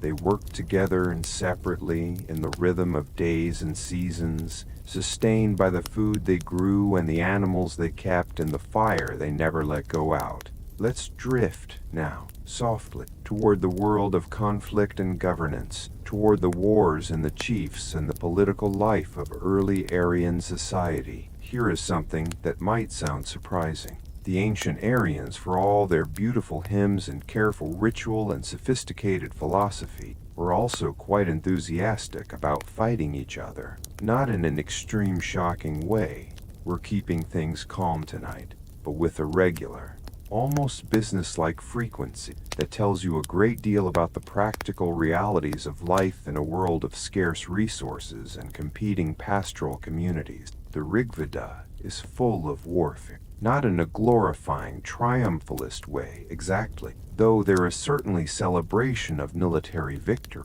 but in the way that warfare permeates a culture that lives with it constantly as background reality. There are prayers for victory in battle. There are hymns asking Indra to go before the warriors and smite their enemies. There are references to specific battles, specific victories, specific enemies defeated. The wars are there, woven throughout the poetry, because the wars were there, woven throughout the life. The most celebrated conflict in the Rigveda is one that has fascinated scholars for centuries. The Battle of the 10 Kings, or Dasarjana, described in the 7th mandala of the Rigveda. This was apparently a real historical battle, or series of battles, in which a confederation of 10 tribes fought against the Bharata tribe and its king, Sudas, near a river called the Parushni, usually identified as the modern Ravi in what is now Punjab. Sudas, guided by his family priest and court Brahmin Vasishtha, and with the help of Indra, defeated the coalition and emerged victorious. The battle is described in hymns that mix the specific and the mythological in that characteristic Vedic way. There are actual names of enemy kings, of rivers, of places. There are divine intervention. There are vivid images of armies crossing rivers, of chariots in battle, of the defeated fleeing. It reads partly like history and partly like sacred epic, which is essentially what it was. What it tells us about the political landscape of early Vedic India is instructive. There were many tribes. These tribes were in competition with one another for territory, for cattle, for river access, for pasture. Alliances formed and dissolved. A coalition of 10 tribes against one might seem overwhelming, but Sudas and the Bharatas prevailed, at least according to the Rigveda, which was composed in the Bharata tradition, and thus had a certain interest in presenting the outcome favorably. The Bharatas, incidentally, are the tribe that gives India one of its names, Bharat, the land of the Bharatas. Modern India is constitutionally referred to as Bharat in its own languages. The connection between this ancient Vedic tribe and the name of the modern nation is one of those historical threads that runs through millennia without breaking. Warfare in early Vedic society was conducted with a specific set of weapons and tactics. The bow, the Dhanush, was the primary weapon of the Vedic warrior. Arrows tipped with metal or bone, shot from a recurved bow, were the main tool of battlefield violence at range. The spear was used in close combat. Swords, or short swords, perhaps more accurately, appear in the later Vedic period, and the chariot, as we've discussed, was the primary mobile battle platform. Warriors wore armor. References suggest both metal and possibly leather or quilted armor.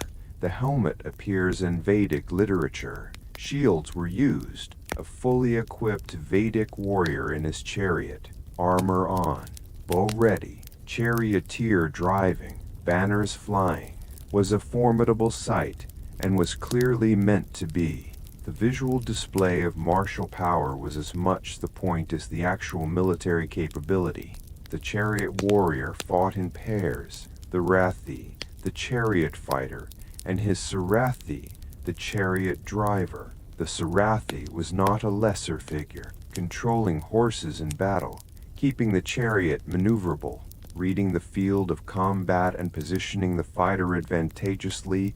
These required real skill and were crucial to the warrior's effectiveness. The partnership between fighter and driver was close, trusted, and celebrated in the epics as a model of loyal companionship. The raid, specifically the cattle raid, was perhaps more common than large-scale pitched battle in the day-to-day reality of early Vedic warfare. Small groups of warriors, moving quickly, raiding a neighboring settlement's herds, taking cattle and escaping before serious organized resistance could materialize. This was the basic unit of intertribal violence. It was dangerous, often fatal for those who failed, but also potentially very rewarding for those who succeeded, and it was normalized, expected, built into the social understanding of what young warriors did. The god Indra was the divine model for this kind of activity. He raided the fortresses of the Dasas.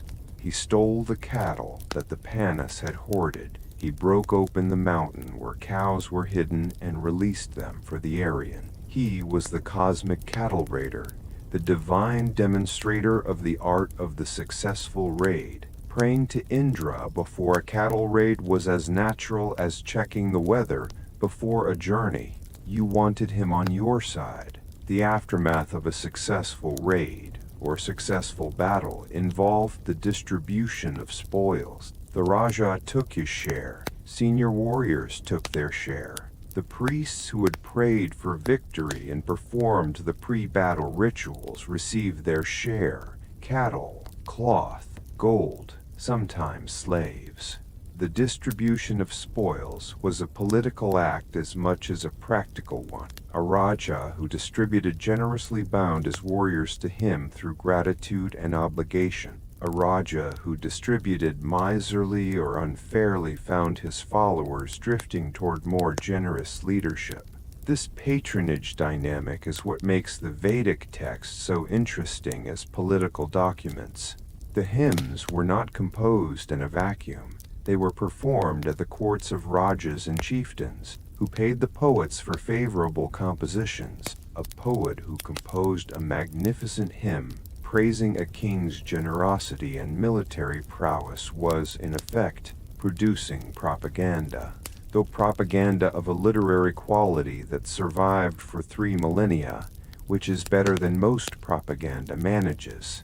The prashasti, the praise poem, the encomium, was a specific genre of Vedic poetry, distinct from the more cosmologically focused hymns. These were composed and performed in honor of specific patrons, celebrating their cattle wealth, their victories, their generosity. The poet was rewarded with gifts: cattle, gold, clothing. The patron received immortality of a sort, his name recorded in a hymn that would be memorized and transmitted through the ages. It was a fair trade, both parties clearly felt. The political landscape of the Vedic period shifted significantly over time. In the early Rigvedic period, political units were small: the tribe, the chieftaincy, the local alliance. The Raja's authority was limited, dependent on personal prestige, on the support of the Sabha and Samiti, on the gratitude of his warriors. As the Vedic period progressed, and particularly as communities became more settled and agricultural, as population grew, as territory became more defined, political units became larger and more organized. The Jana, the tribe, consolidated into the Janapada, the territory of the tribe, the first glimmers of what would eventually become kingdoms and states. By the later Vedic period, the period of the Atharva Veda, and the Yajurveda, and the Brahmanas and Aranyakas, political structures were clearly more elaborate. There were larger kingdoms. The Raja was more thoroughly an actual king, more removed from the council, more absolute in authority, more elaborately ritually legitimized. The Rajasuya, the royal consecration, and the Ashvamedha, the horse sacrifice, were grand political rituals that demonstrated and reinforced royal power in ways that the early Vedic chieftains' installation ceremonies did not quite manage. The horse sacrifice in particular is worth a moment. The Ashvamedha involved the release of a specially selected, ritually purified horse, which was allowed to wander freely for a full year. Wherever the horse wandered, it was understood to be claiming that territory for the king who owned it. An escort of warriors, several hundred sometimes, followed the horse throughout its year-long journey, maintaining its safety and fighting off any king who challenged its passage. After a year, the horse was returned and sacrificed in an elaborate ceremony. The king who could perform the Ashvamedha, who had both the resources for the ceremony and the military power to enforce the horse's journey, was demonstrating dominion over a wide territory. It was, in a very literal sense, conquest by wandering horse, which is either brilliant or absurd, depending on your perspective. Probably both. The political relationships between Raja and Brahmin were central to the functioning of this larger political world.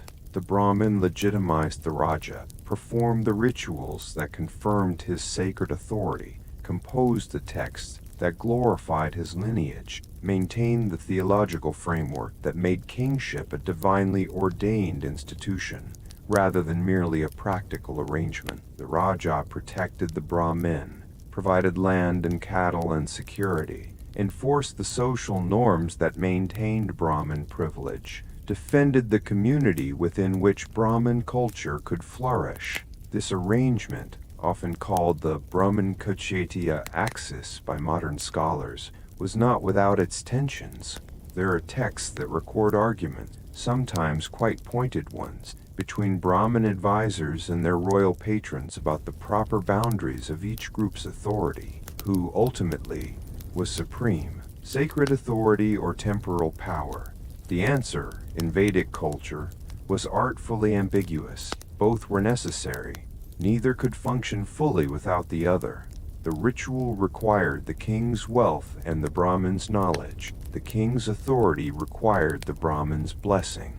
It was a careful dance maintained over centuries between two kinds of power that each needed the other, and each resented the need. Diplomacy also existed, of a kind. Alliances between tribes were made, sealed, sometimes with marriages, daughters given in marriage between allied families to cement political bonds. These political marriages would become a constant feature of South Asian history, as they were of world history. For millennia, the daughter as living seal of a political agreement, moved from one household to another to make the alliance literal and personal. Tribute relationships were established between dominant and subordinate groups, the weaker tribe acknowledging the authority of the stronger by sending cattle, cloth, and labor periodically. This tribute was both practical and symbolic. The submission, reiterated regularly through the act of giving, was as important as the material value of what was given. And so the political world of early Aryan India was a living, dynamic thing of shifting alliances, cattle raids, tribute relationships, royal consecrations, and the constant negotiation between priestly authority and warrior power. It was not simple, but it had its own logic, its own rhythms, its own considerable sophistication. As the evening deepened over the ancient settlement, and the fires burned lower, and the sentinels watched the darkness for signs of approaching raiders, and the horses stood quiet in their enclosures, the political world of the day receded into the ordinary world of family and sleep. Tomorrow the negotiations would continue. Tomorrow the alliances would be tested. Tomorrow there might be news from the scouts about the neighboring tribes about herd movements. But for tonight, there was the fire, and the warmth, and the soft sounds of the sleeping household. Let's move gently now into the world of philosophy, poetry, and the remarkable intellectual life that the ancient Aryans developed alongside their very practical world of cattle and raids and crop cycle. It is one of the more remarkable things about the ancient Aryan world that a culture which was, by the standards of material civilization, relatively simple, no great cities, no massive stone monuments, no elaborate bureaucratic state, produced some of the most sophisticated philosophical and poetic literature of the ancient world. The contrast between the material simplicity of a semi-nomadic pastoral life and the intellectual richness of the Vedic literary tradition is one of the genuinely surprising things about the civilization. The explanation for this contrast probably lies in the structure of Brahmin education and the centrality of oral culture. When you cannot rely on writing to preserve and transmit knowledge, when everything must be memorized, must be carried in the mind, you develop extraordinary capacities for mental discipline and verbal artistry. The Vedic tradition was an oral tradition for its most important formative period, and oral traditions tend to produce certain kinds of intellectual excellence, precision of language, depth of memory, sophistication in the use of rhythm and sound, and a kind of concentrated attention to the exact weight and meaning of every word. The poetry of the Rig Veda is by any measure extraordinary literature. Not all of it, of course. Some hymns are fairly straightforward ritual requests. Give us cattle, Indra, and defeat our enemies. But the greatest of the Rig Vedic hymns achieve something considerably beyond functional prayer. They are meditative, searching, alive with curiosity about the nature of existence. The most philosophically striking of all the Vedic hymns is probably the Nasadiya Sukta, the hymn of creation, or the neither existence nor non-existence hymn, found in the 10th mandala of the Rig Veda. It is addressed to no particular god. It asks no particular favor. It is simply a meditation on the mystery of origin. In remarkably precise and careful language, it asks, before the world was, what was there?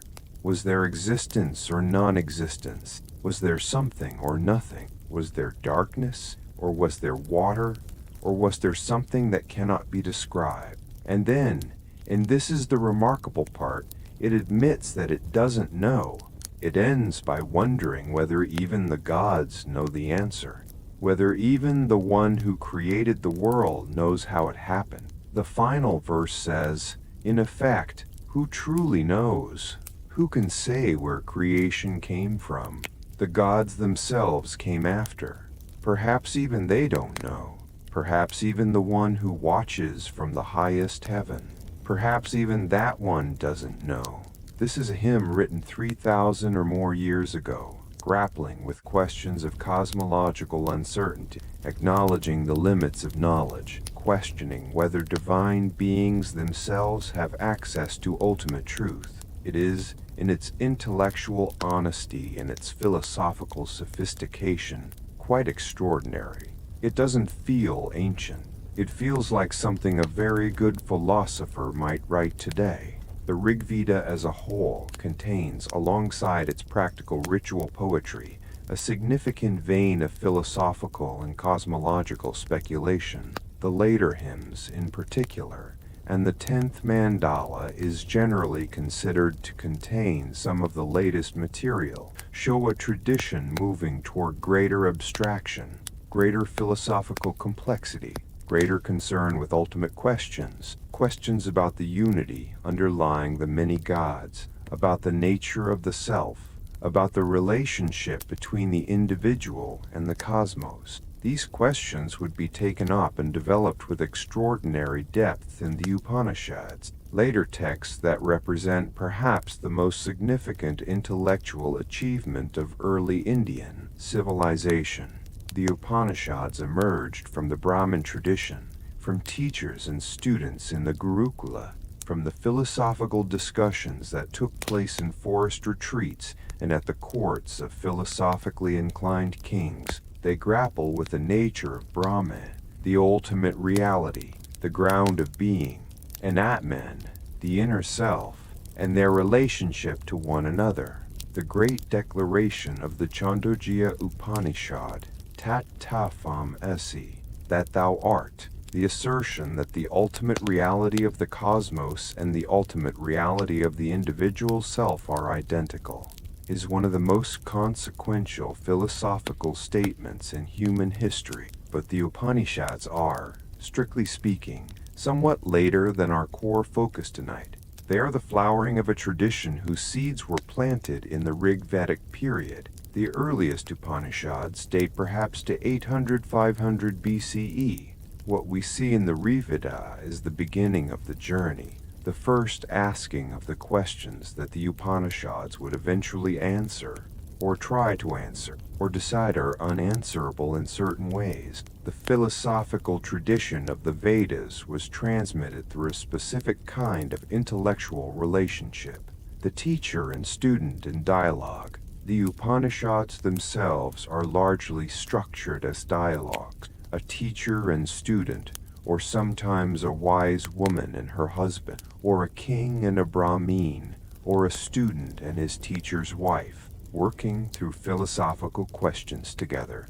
This dialogic form reflects the actual practice of Vedic philosophical education, not lecturing, not reading, but talking, questioning, pressing, thinking together out loud. The Sanskrit language itself was a remarkable philosophical instrument. Sanskrit, or the Vedic Sanskrit of the Rigveda, which is the earliest form, was a language of extraordinary precision and structural complexity. It could express philosophical distinctions between different kinds of existence, different qualities of consciousness, different modes of knowing, with a precision that other ancient languages struggled to match. The tradition of Sanskrit grammar, culminating in the great grammarian Panini, who lived perhaps in the 4th century BCE, represents an intellectual achievement comparable to any in the ancient world. The Vedic understanding of language itself was philosophically sophisticated. Language was not merely a practical tool for communication. Sound, and particularly sacred sound, the sound of the mantras, was understood to be a form of power, a manifestation of a cosmic reality. The goddess Vak, speech, voice, was a divine figure in the Vedic pantheon. Speech was sacred because speech was the medium through which the sacred was transmitted. The right words spoken rightly, in the right sequence and the right intonation, were not merely descriptions of reality, they were capable of shaping it. This idea of sacred speech as cosmic force runs from the Vedic mantras through later Hindu philosophy and practice, through the sacred syllable Om, through the entire tradition of mantra meditation that continues to the present day. The power of the word, the sacred nature of sound. This was not mysticism in the dismissive sense. It was a philosophical position about the nature of reality, one that took language and consciousness seriously as fundamental features of the cosmos, rather than mere epiphenomena. The philosophical schools that emerged from the Vedic tradition, Mimamsa, Vedanta, and others, each took up different aspects of this inheritance and developed them in different directions. But they all shared certain foundational commitments that came from the Vedic period: the authority of the sacred word, the reality of the cosmos as organized by sacred principle, the possibility of human knowledge of ultimate truth through the right practice and the right understanding. Alongside the philosophical tradition, there was a robust tradition of narrative and storytelling. The great epics of Indian civilization, the Mahabharata and the Ramayana, emerged from roots in this period, though their composition extended over many centuries. The stories of the Vedic gods, the adventures of Indra, the stories of the Rishi, the tales of ancient kings, formed a narrative treasury that was constantly told, retold, expanded, and elaborated. Storytelling in the ancient Aryan world was not a passive entertainment. It was a form of cultural transmission, of moral instruction, of philosophical exploration. The stories embedded values and wisdom in memorable form. A story about Indra defeating Vritra was also a story about the triumph of order over chaos. A story about a rishi's curse was also a story about the consequences of anger and the importance of patience. The narrative surface carried a deeper cargo of meaning that listeners were expected to receive and reflect on. The tradition of itihasa, which means roughly. Thus it was, history or traditional narrative, preserved accounts of the ancient past in a form that blended what we might call historical fact with mythological elaboration. The ancestors of the epics, the lineages of kings, the stories of the great battles, these were maintained orally, passed down through families and schools, and eventually written down in the early centuries of the Common Era. By that time, they had grown to enormous size. The Mahabharata is the longest poem in the world, but they preserved within them, like flies in amber, traditions and stories and social patterns that originated in the Vedic period. Music, as we've touched on, was integral to the intellectual and aesthetic life of the Vedic world. The Samaveda, the Veda of songs, was essentially a collection of melodies, the musical setting of Rigvedic verses for liturgical performance. The Yagatri priest who performed the Samaveda chants underwent specialized training in vocal technique and musical theory. The science of music, the theory of raga and tala, has ancient roots in the Vedic musical tradition. Astronomy was another area of early Vedic intellectual achievement. The Vedanga texts, later auxiliary texts, attached to the Vedic corpus, include a text called the Vedanga Jyotisha, which deals with astronomy in the context of determining the correct timing for religious rituals. The ritual calendar required precise astronomical knowledge, knowing the positions of the sun and moon, the timing of solstices and equinoxes, the movements of significant stars. This practical need drove real astronomical observation and calculation. The ancient Aryans watched the sky carefully and developed a system for tracking celestial events that would eventually evolve into the sophisticated mathematical astronomy of classical Indian. Science, grammar, the systematic analysis of language, was another early intellectual achievement. The Vedic tradition developed a detailed and sophisticated grammatical analysis of Sanskrit, motivated by the need to ensure that the sacred texts were transmitted with perfect linguistic accuracy. Any departure from correct grammar in a mantra was not merely a linguistic error, it was a ritual one. This drove the development of grammatical analysis as a precise science, culminating eventually in Panini's Ashtadhyayi, a grammar of Sanskrit, of such elegance and completeness that modern linguists regard it as one of the greatest intellectual achievements of the ancient world. Logic and debate were also developed arts in the Vedic world. The discussions between teachers and students in the Gurukula, the philosophical disputes between Brahmins of different schools, the debates at royal courts, all of these required the ability to construct arguments, anticipate objections, and respond to counterpositions. The tradition of philosophical debate was a fundamental part of Brahmin intellectual culture, and it was formalized over time into increasingly sophisticated systems of logical analysis. What strikes you, looking at all of this, is how much of the intellectual achievement of this civilization was motivated by practical religious necessity. You needed astronomy to do ritual correctly. You needed grammar to chant mantras correctly. You needed logic to win philosophical arguments that had real social and religious stakes. The practical and the intellectual were not separate. Knowledge served practice, and practice demanded knowledge. And in that circle of mutual demand, a remarkable culture of learning developed and flourished. The ancient Aryan mind was not, in short, a simple or naive thing. It was complex, searching, disciplined, and alive with curiosity about the most fundamental questions of existence. These were people sitting by their fires in the evenings, watching the stars appear one by one and wondering, not idly but with genuine philosophical urgency, what the stars were, what the world was, what they were, what it meant to be alive in this particular moment of this particular universe. And they composed poems about it. Really rather good poems, as it happens.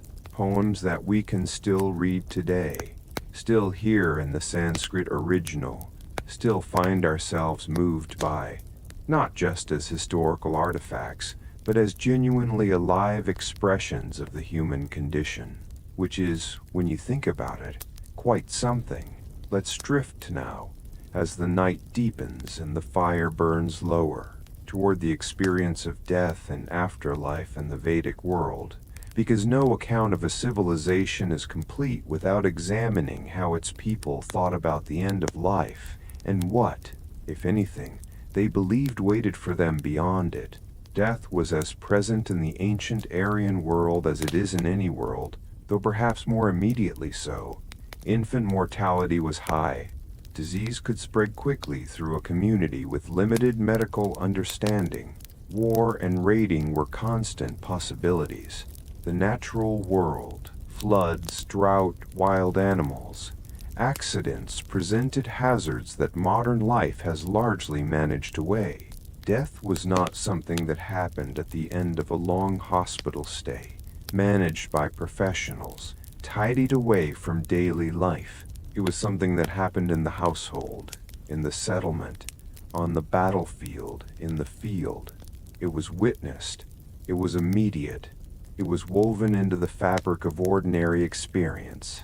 And yet, or perhaps because of this, the Vedic tradition thought about death with remarkable care and philosophical sophistication. The hymns addressed to death, to Yama, the god of the dead, are among the most nuanced and emotionally rich in the entire corpus. There is grief in them, yes, but also acceptance, and a kind of curious attention to what death actually is and what it might mean. Yama was the first mortal to die, or so the Vedic tradition believed. He was, in a sense, the pioneer of death, the one who found the path that all who came after him would follow. He now rules the realm of the dead, seated under a great tree, playing music and feasting with his ancestors and all those who have followed him. His two dogs, broad-nosed, four-eyed, spotted, guard the path to his kingdom. They wander among the living, searching for those whose time has come. Not a comfortable image, perhaps, but somehow not entirely frightening either, more melancholy than terrifying. The Vedic afterlife, at least in its most positive form, was described as a place of light and happiness, where the righteous dead were reunited with their ancestors and enjoyed a kind of idealized continuation of life's pleasures. The realm of Yama was not a place of punishment, at least not in the earliest Vedic conception. It was simply where the dead went, a parallel world presided over by a king who had preceded all his subjects in the journey. Those who had lived righteously and had the correct funeral rites performed for them would arrive in Yama's realm and join the community of the Pityrs, the ancestors. The Pityrs occupied a significant role in Vedic religion. They were not gone, not absent, not irrelevant. They were present in a different realm, and they required regular attention and propitiation. The ritual of Shraddha, the offering to the ancestors, was performed to maintain the ancestors' well-being in their realm and to ensure their continuing positive relationship with their living descendants. This ancestor cult, the regular ritual feeding and honoring of the dead, is one of the most ancient and widespread religious practices in human history. It appears in cultures around the world, from China to Rome, from Africa to the Americas. The underlying impulse is the same. The dead are not simply gone. They continue to exist in some form, in some relationship to the living, and that relationship must be maintained, honored, tended. For the Aryans, maintaining the relationship with the ancestors was as important as maintaining the sacred fire. failure to perform the Shraddha rituals, failure to make the proper offerings at the proper times, left the ancestors in a state of deprivation and created what we might call spiritual debt. This debt could manifest as misfortune for the living, illness, crop failure, family discord. The ancestors, neglected, became restless. The living, conscientious, kept them fed. The specific ritual offerings for ancestors involved food, typically a rice ball called a pinda, and water and other appropriate gifts offered with the proper mantras at specified times. The eldest son had a particular obligation in this regard, one of the primary functions of a son. One of the reasons sons were so earnestly desired in Vedic culture was to perform the funeral rites and subsequent ancestral offerings for his parents. Without a son, the proper rites might not be performed, and the parents' afterlife would be insecure. The stakes in this worldview were quite real. The funeral itself, the antiesti, the last rite, was an elaborate and carefully specified ritual. The dominant practice in the Vedic tradition was cremation, though there are some textual hints that burial was also practiced in some periods and communities. For cremation, the body of the deceased was placed on a funeral pyre, the chata, typically built from specific kinds of wood and prepared by the officiating priest and the family. The cremation fire was lit by the eldest son, who used fire from the domestic fire of the household, a profound symbolic continuity. The same fire that had warmed the household, cooked the meals, received the daily morning offerings, now received the body of the one who attended it. The cremation was accompanied by specific mantras, prayers for the safe journey of the soul, for the dissolution of the body into the elements from which it came, for the arrival of the deceased in Yama's realm. The body was imagined as returning its components to the world, the breath to the wind, the eye to the sun, the blood to the water, the bones to the earth, the fire of life to Agni, a dismantling of the person back into the cosmos from which they had been assembled. There is something rather beautiful about this conception, the idea that death is not destruction but return, not ending but dissolution into the larger whole. The Rigveda contains a hymn addressed to Yama that is sung at the funeral, guiding the deceased on their journey. It calls on Yama to receive the arriving soul. It calls on the ancestors to prepare a place. It calls on the priests to chant the necessary words. And then, in one of the most humanly moving passages in the entire Rigveda, it addresses the deceased directly. It tells them, "Go now. Leave the body behind. It is done with you. Go to the realm of Yama, to the realm of light, to the fathers who went before you. Go now. The path is open." The mourning period following a death was marked by various ritual observances, restrictions on activity, specific dietary limitations, the performance of memorial rites at regular intervals. Grief was acknowledged and given ritual form. The expression of grief, weeping, the dishevelment of hair, the wearing of specific clothing was socially sanctioned and expected. The tradition understood that the loss of someone you loved was real and painful, and it gave that pain a container, a set of practices to occupy the hands and the body while the heart adjusted to the absence. The Atharvaveda contains, alongside its love charms and agricultural prayers, an assortment of charms related to death and the dead, charms to ward off premature death, charms to protect the living from the influence of restless or harmful dead, charms for healing from death-related illness, charms to ease the passage of a dying person.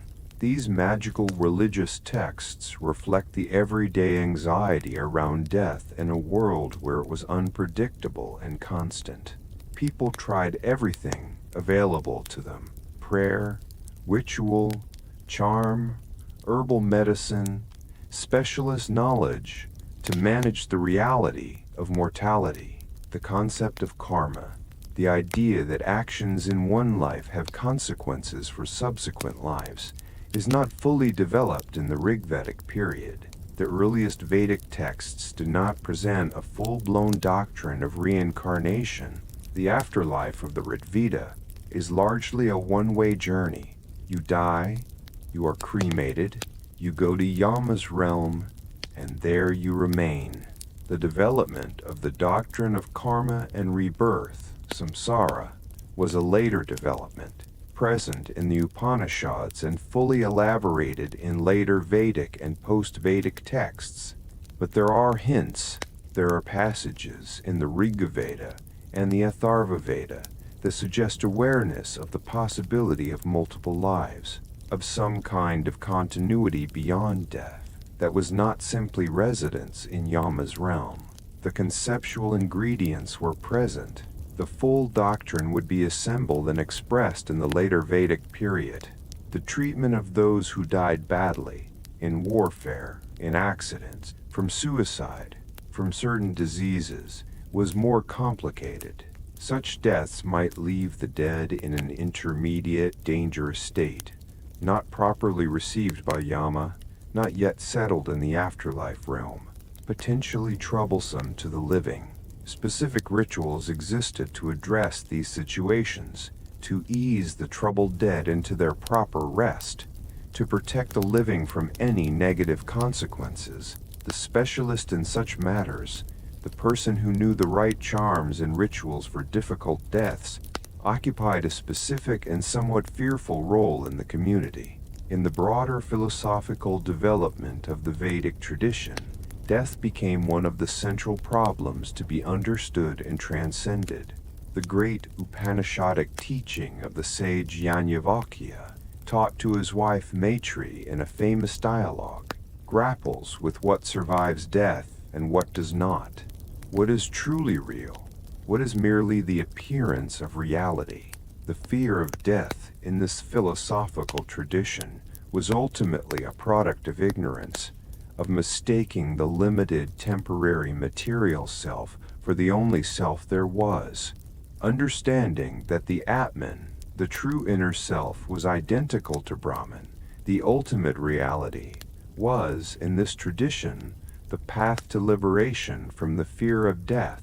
This teaching, that the fear of death is overcome not by denial or by consoling myths about afterlife, but by understanding the true nature of the self, is one of the most distinctive and philosophically serious responses to human mortality in any tradition. It is deeply demanding. It requires real philosophical and contemplative work, not just belief. And it begins, its seeds planted, in the Vedic tradition of our ancient Aryan world. So the ancient Aryan died, and their family grieved and performed the rites and fed the fire, and in time the grief settled into the regular rhythm of memorial observance. The ancestors were fed, the household continued, the cattle still needed tending, the grain still needed grinding, the morning fire still needed to be lit. Life continued as it always does, in the spaces left by those who were gone, and somewhere, perhaps, in the realm of Yama, under the great tree where the ancestors feasted, and the divine dogs rested in the shade, one more spirit arrived, somewhat bewildered, somewhat relieved, to join the great community of those who had gone before. Let's drift now slowly toward the closing sections of tonight's journey, toward the seasons, the festivals, and the final quiet rituals of a day in ancient Aryan life coming to its end. The ancient Aryan world was organized around nature in a way that the modern world, insulated by electricity and central heating and global supply chains, has largely forgotten. The seasons were not just weather.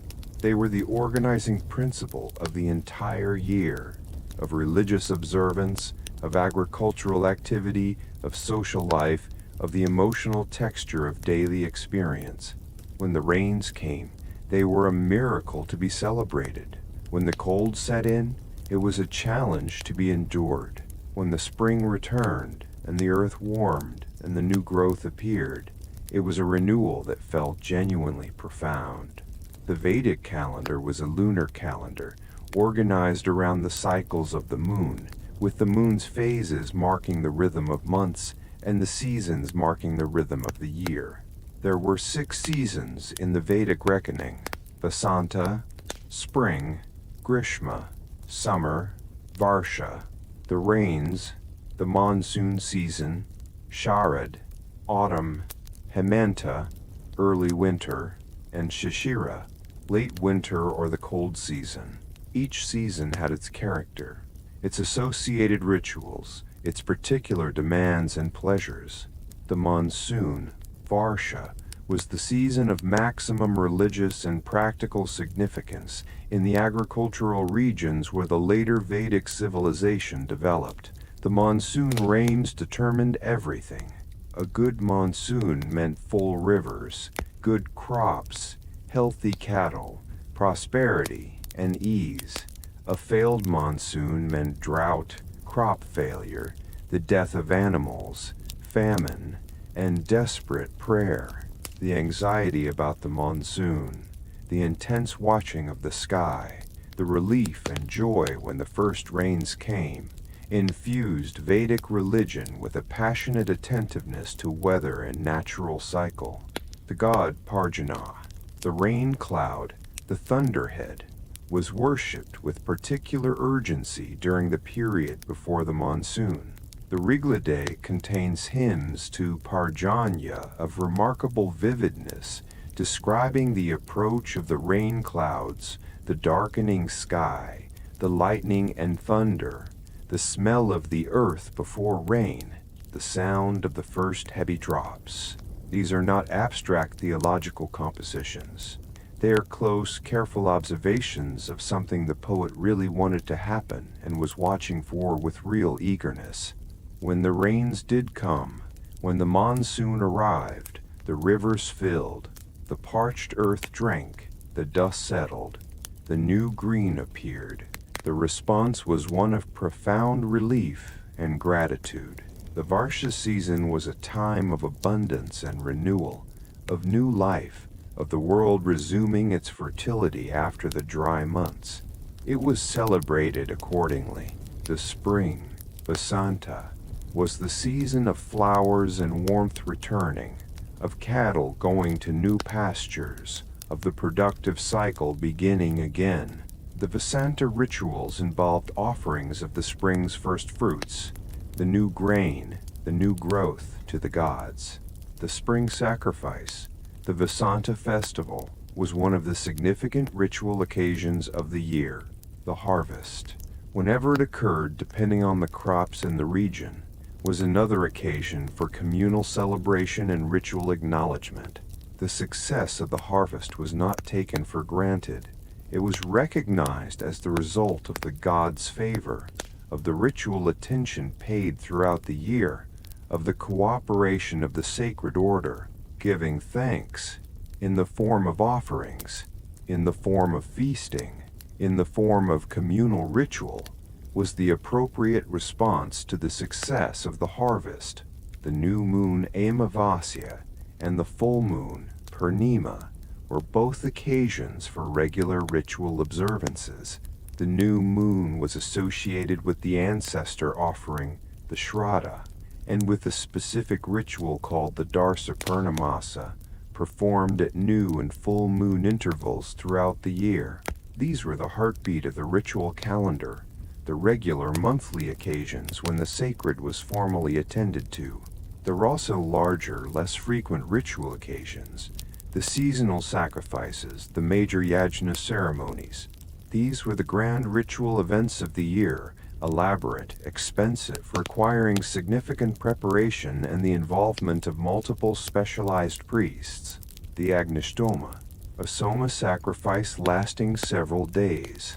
The agnostoma was the prototype soma sacrifice, performed in the spring, involving the pressing and offering of soma and the chanting of specific sequences of hymns by specific categories of priests in a carefully orchestrated ceremonial. The social dimensions of these larger festivals are worth dwelling on.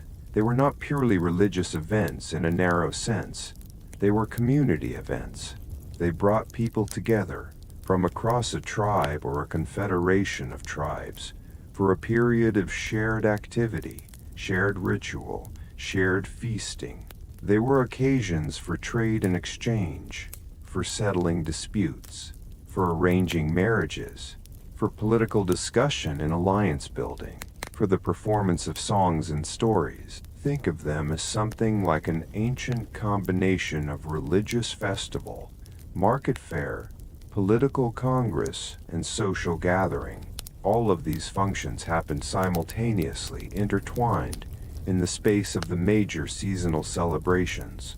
The ritual at the center gave the event its sacred legitimacy and its organizing structure.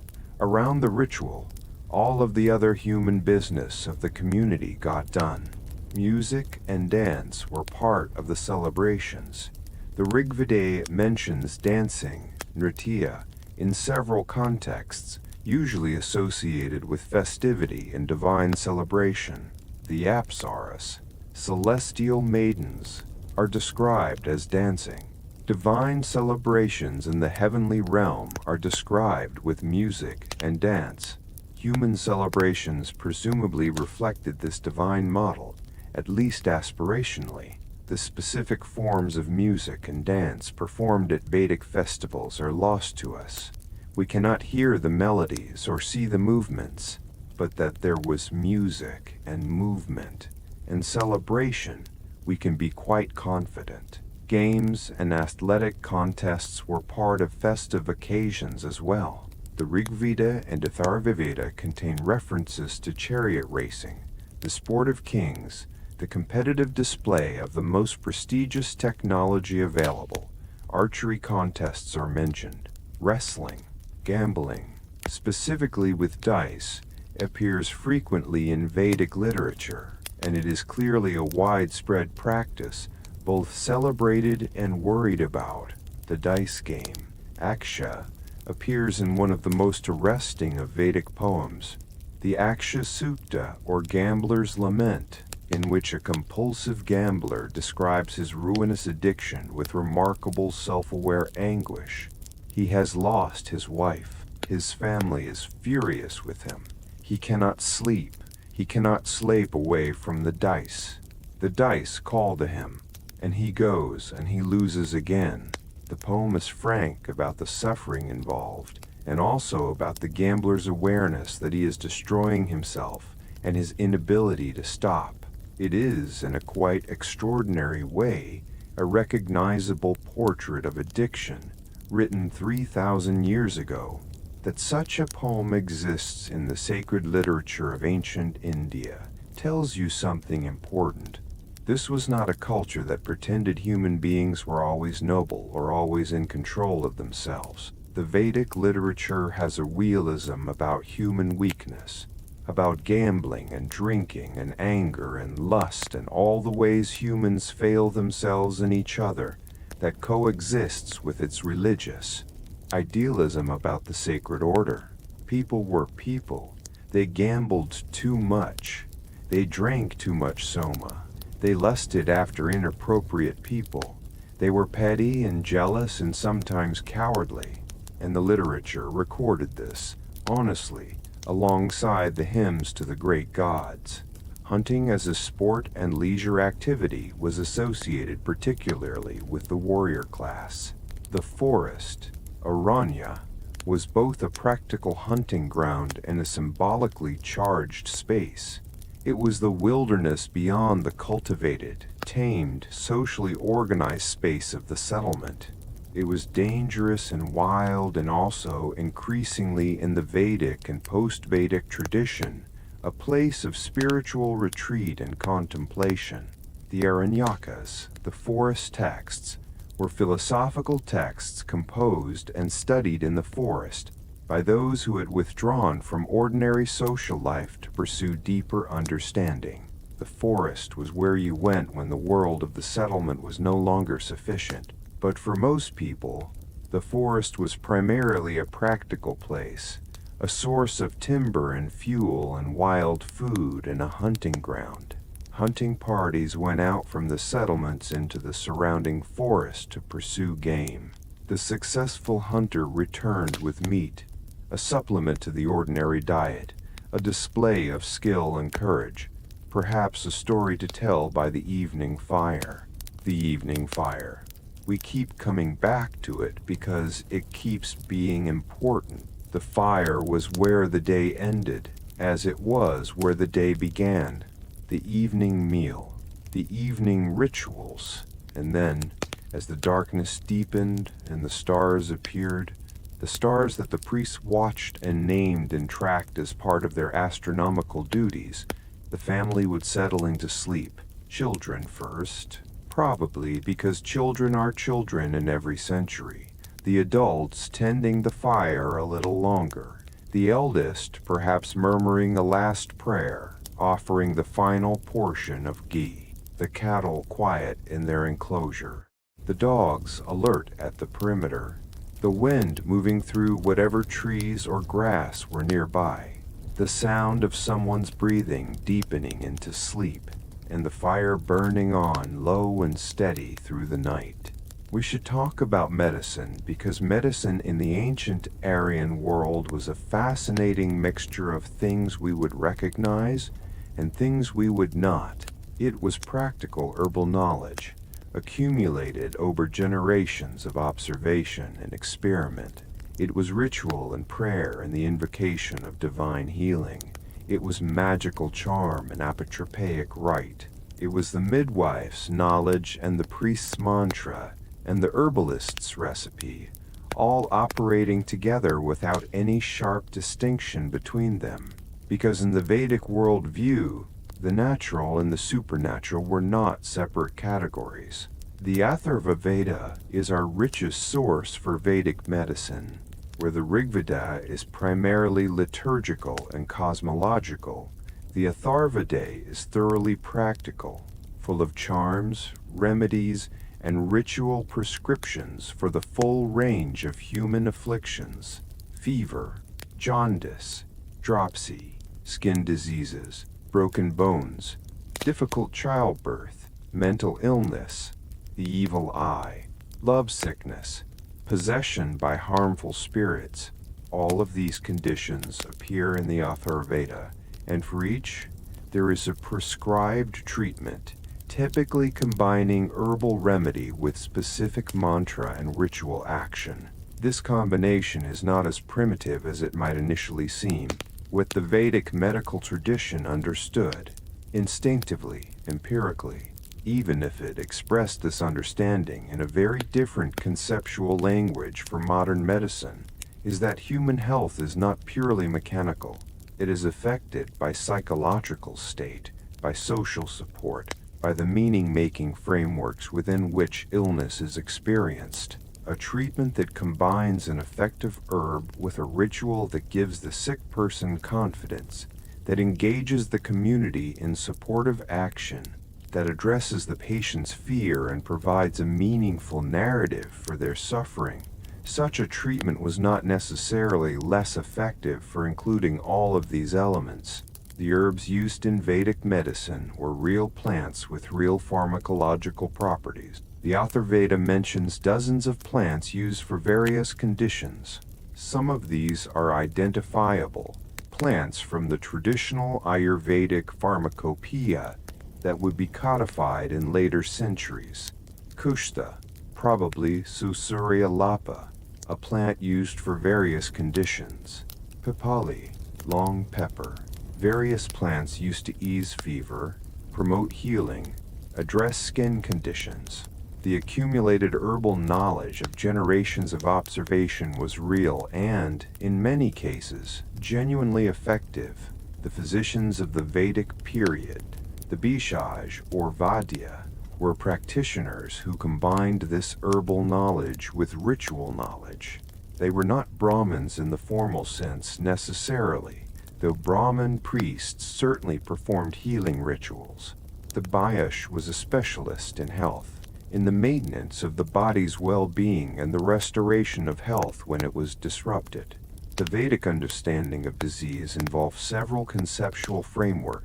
Illness could be caused by the will of the gods, by Varuna's displeasure, by Rudra's arrows, by the wrath of one or another divine being. In this case, the appropriate treatment was ritual propitiation, acknowledgement of sin, and prayer for divine forgiveness and healing. Illness could also be caused by harmful spirits, the kind of supernatural agents that the Atharva Veda devotes considerable attention to warding off. In this case, apotropaic charms and rituals to drive away the harmful presence were the treatment. Illness could also be caused by natural factors, by cold, by heat, by something eaten, by physical injury. For these, the more purely practical remedies of herbal treatment and physical care were primary. A broken bone was set, a wound was cleaned and dressed, a fever was treated with cooling herbs and rest.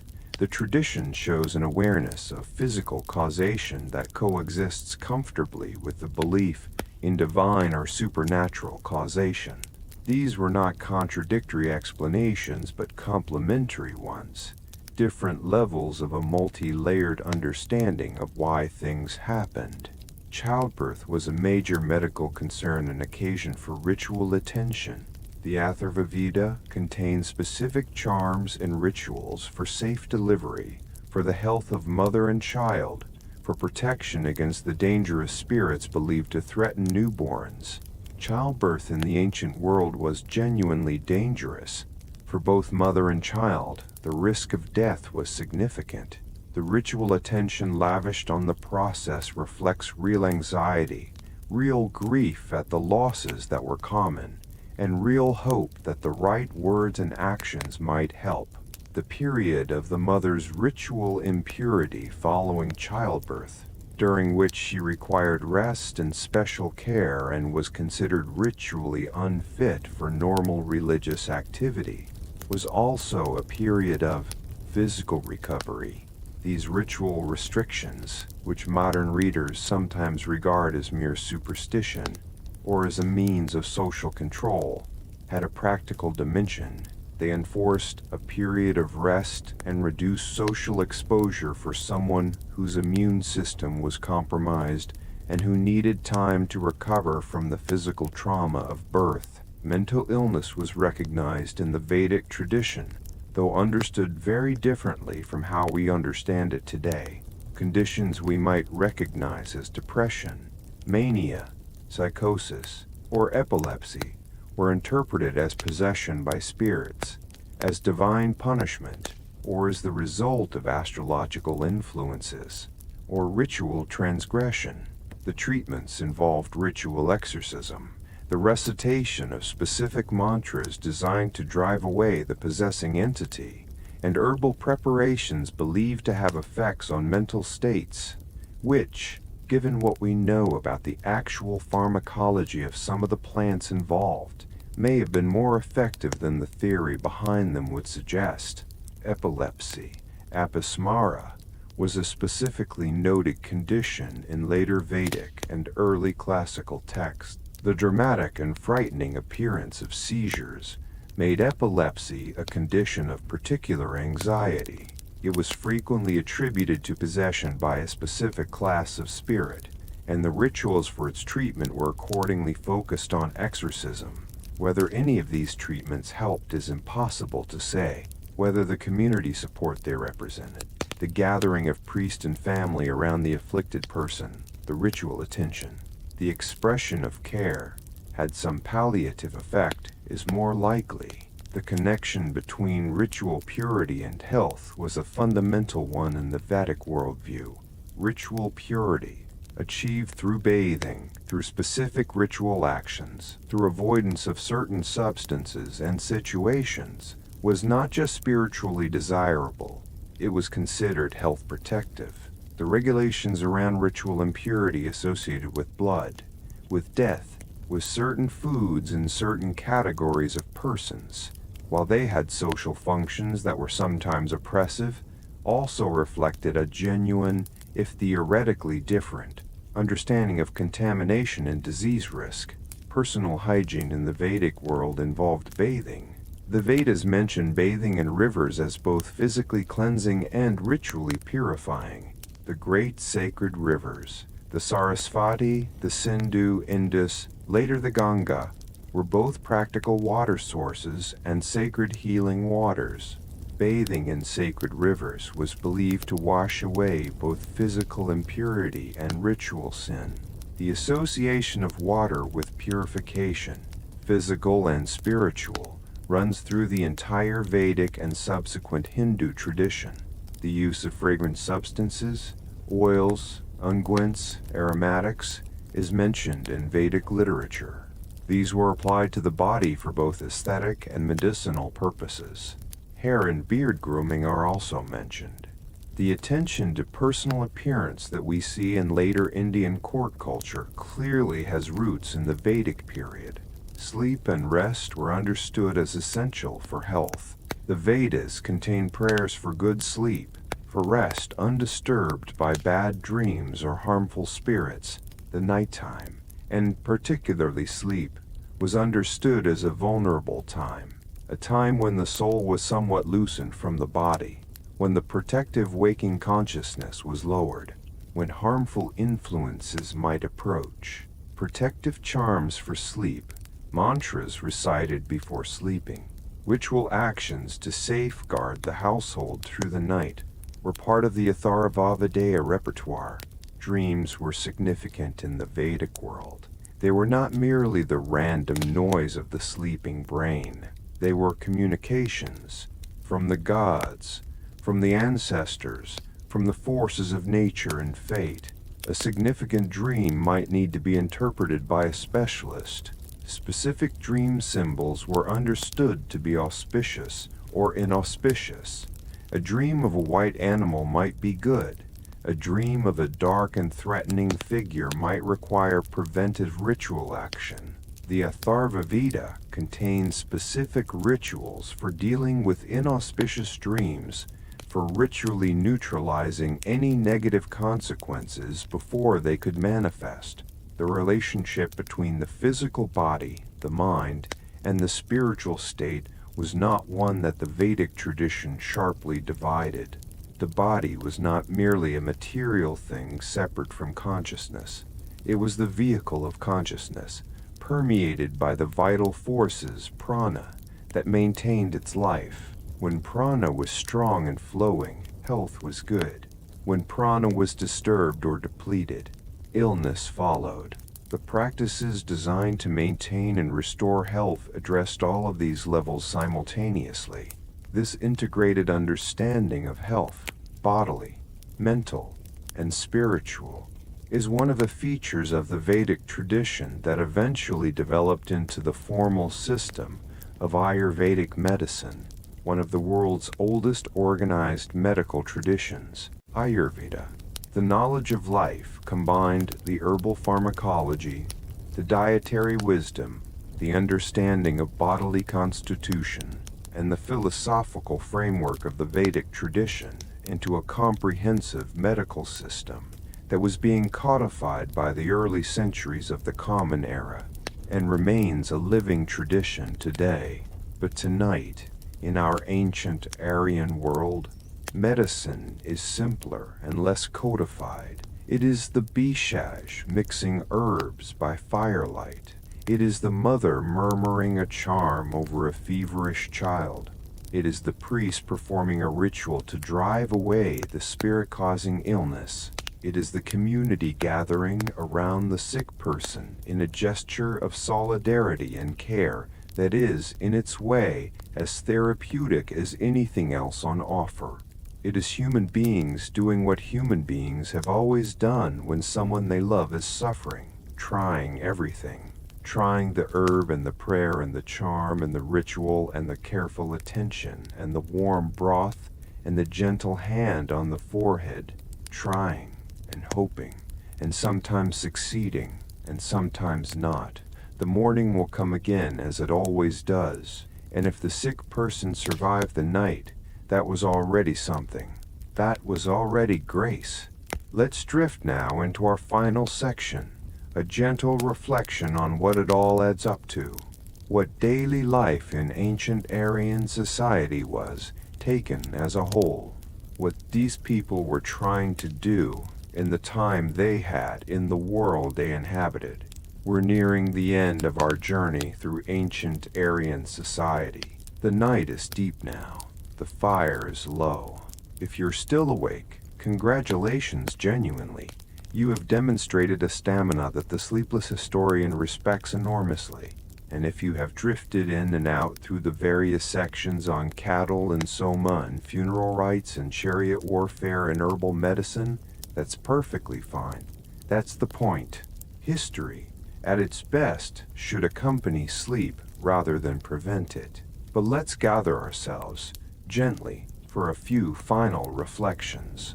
Because after spending this much time with these people, these ancient, semi-nomadic, hymn-composing, cattle-obsessed, philosophically curious, ritually devoted people, it seems right to step back and take in the whole picture for a moment. What was daily life in ancient Aryan society? It was, at its foundation, a life of extraordinariness. The same daily tasks that humans have always performed, feeding themselves and their families, caring for their animals, maintaining their homes, educating their children, tending their relationships with their neighbors and their gods. There was nothing exotic about the desire for a good harvest, a healthy child, a safe journey, a warm fire. These are the permanent desires of permanent human beings, and they were as much at home in 1500 BCE as they are in the present moment. And yet it was also a very specific world, with its own texture and its own character. The centrality of cattle, not just as economic resources, but as the measure of all value, the object of divine favor, the motivation for war and diplomacy and prayer, gives the ancient Aryan world a particular quality that is distinct from other ancient civilizations. This was not the world of the pyramid builders, counting in grain and labor and the vast organizational energy of a centralized state. It was a world of smaller units, of kinship and mobility, of personal valor and personal relationships with individual gods who had names and appetites and particular areas of competence. The fire is perhaps the image that most captures the spirit of this civilization. The fire that was kept burning in every household, every night, every morning, through the generations. The fire that was both practically essential and spiritually significant. The fire that connected the household to the cosmos. Agni carrying the offerings upward, the smoke rising, the prayers traveling. The fire that was present at every major moment, at birth, at marriage, at death. The fire that had to be maintained, tended, never allowed to go out. There is something both demanding and comforting about this image. It is demanding because it requires constant attention. You cannot neglect the fire. It needs fuel. It needs tending. It will go out if you do not pay attention to it. And yet it is comforting precisely because of this. The fire gives you something to do, something clear and concrete and necessary. In a world of vast uncertainty, of uncertain harvests and uncertain weather and uncertain outcomes in battle and uncertain health, the fire is something you can manage. You can make sure the fire is fed. You can start there. Maybe that's what daily life in ancient Aryan society was, in its essence, starting with the fire, taking care of the concrete, necessary things, feeding the animals, making the morning offering, grinding the grain, greeting the dawn with the words that the tradition had handed down, and trusting that these small, reliable acts of maintenance and devotion added up to something, to a life lived in right relationship with the cosmos, with the family, with the community, with the sacred order of things. The Aryans lived as we have seen in a world they understood through the lens of ritual and relationship. The world was not a random collection of forces and events. It had structure, the Rita, the cosmic order, maintained by the gods and by human ritual action. Participating in that order, doing the right things in the right way at the right times, was not just religious duty. It was the way you contributed to the well-being of the whole. The household fire connected to the sacrificial fire, connected to the divine fire of Agni, connected to the sun in the sky. The small and the large were part of the same fabric, this web of connection between the individual and the family, between the family and the tribe, between the tribe and the cosmos, between the human and the divine, gave life a density of meaning that is perhaps harder to achieve in a more fragmented, more individualized modern world. Every action had resonance beyond itself. Every ritual connected you to something larger. Every prayer was a real communication, addressed to real presences who might actually respond, whether or not they did respond, whether or not Indra actually went before the warriors, whether or not Varuna actually was watching and tracking moral transgressions, whether or not the fire actually carried the offerings to the gods, is a question we cannot answer from our vantage point, and probably shouldn't try to. What we can say is that the people who lived in this world believed these things with real conviction, and that belief shaped how they acted and how they experienced their lives in ways that were, for them, very real and very significant. They were not simple people. The philosophy of the Nasadya Sukta, with its radical intellectual honesty about the uncertainty of cosmological origins, was composed by the same culture that performed cattle raids and worried about the proper number of ghee offerings at a sacrifice. Intelligence and sophistication do not require modern technology. They have always been available to human beings willing to think carefully and honestly about the world they find themselves in. The ancient Aryans built no pyramids. They carved no great stone monuments. They left behind no cities that tourists visit today, no spectacular ruins that announce their former grandeur. What they left behind was words, and what words they were. The Rig Veda, read carefully, is a window into a living mind, a mind curious and reverential and sometimes funny and sometimes afraid, and always paying extraordinary attention to the experience of being alive in a beautiful, dangerous, incomprehensible world. They watched Ushas come every morning, rosy-fingered, driving away the darkness, and they found her worth writing about. They watched their cattle graze in the early morning light, and found in them the measure of everything valuable. They sat by their fires at night, and looked up at the stars and asked questions that have not stopped being asked. What is real? What endures? What are we in this vast darkness with our small fires and our brief lives? They asked, and they listened, and sometimes, in the best of the hymns, they seemed to hear something, an answer that was not quite an answer but was somehow sufficient. The dawn comes again, the fire is burning, the cows are lowing in the morning air. Another day is beginning, the same as yesterday and different from yesterday, precious and ordinary and part of the great movement of things. We do not know the names of most of the people who live these lives. The rishis who composed the great hymns, Vishvamitra, Vasishta, Gritsamada, Atri, have come down to us as legendary figures, half mythologized, associated with traditions and lineages rather than with biographies we can reconstruct. The women who ground the barley and tended the fires and raised the children who would eventually compose the Upanishads. Their names are mostly lost. The smiths who made the chariots, the farmers who plowed the fields, the traders who moved goods along dusty paths from settlement to settlement, the sentinels who watched the night, all of them lived their lives and passed on and left behind mostly silence and the words of the tradition that was their inheritance and their contribution to the world. But they lived, they were real. They felt the morning cold and were glad when the fire caught. They worried about their children's health and rejoiced when they recovered.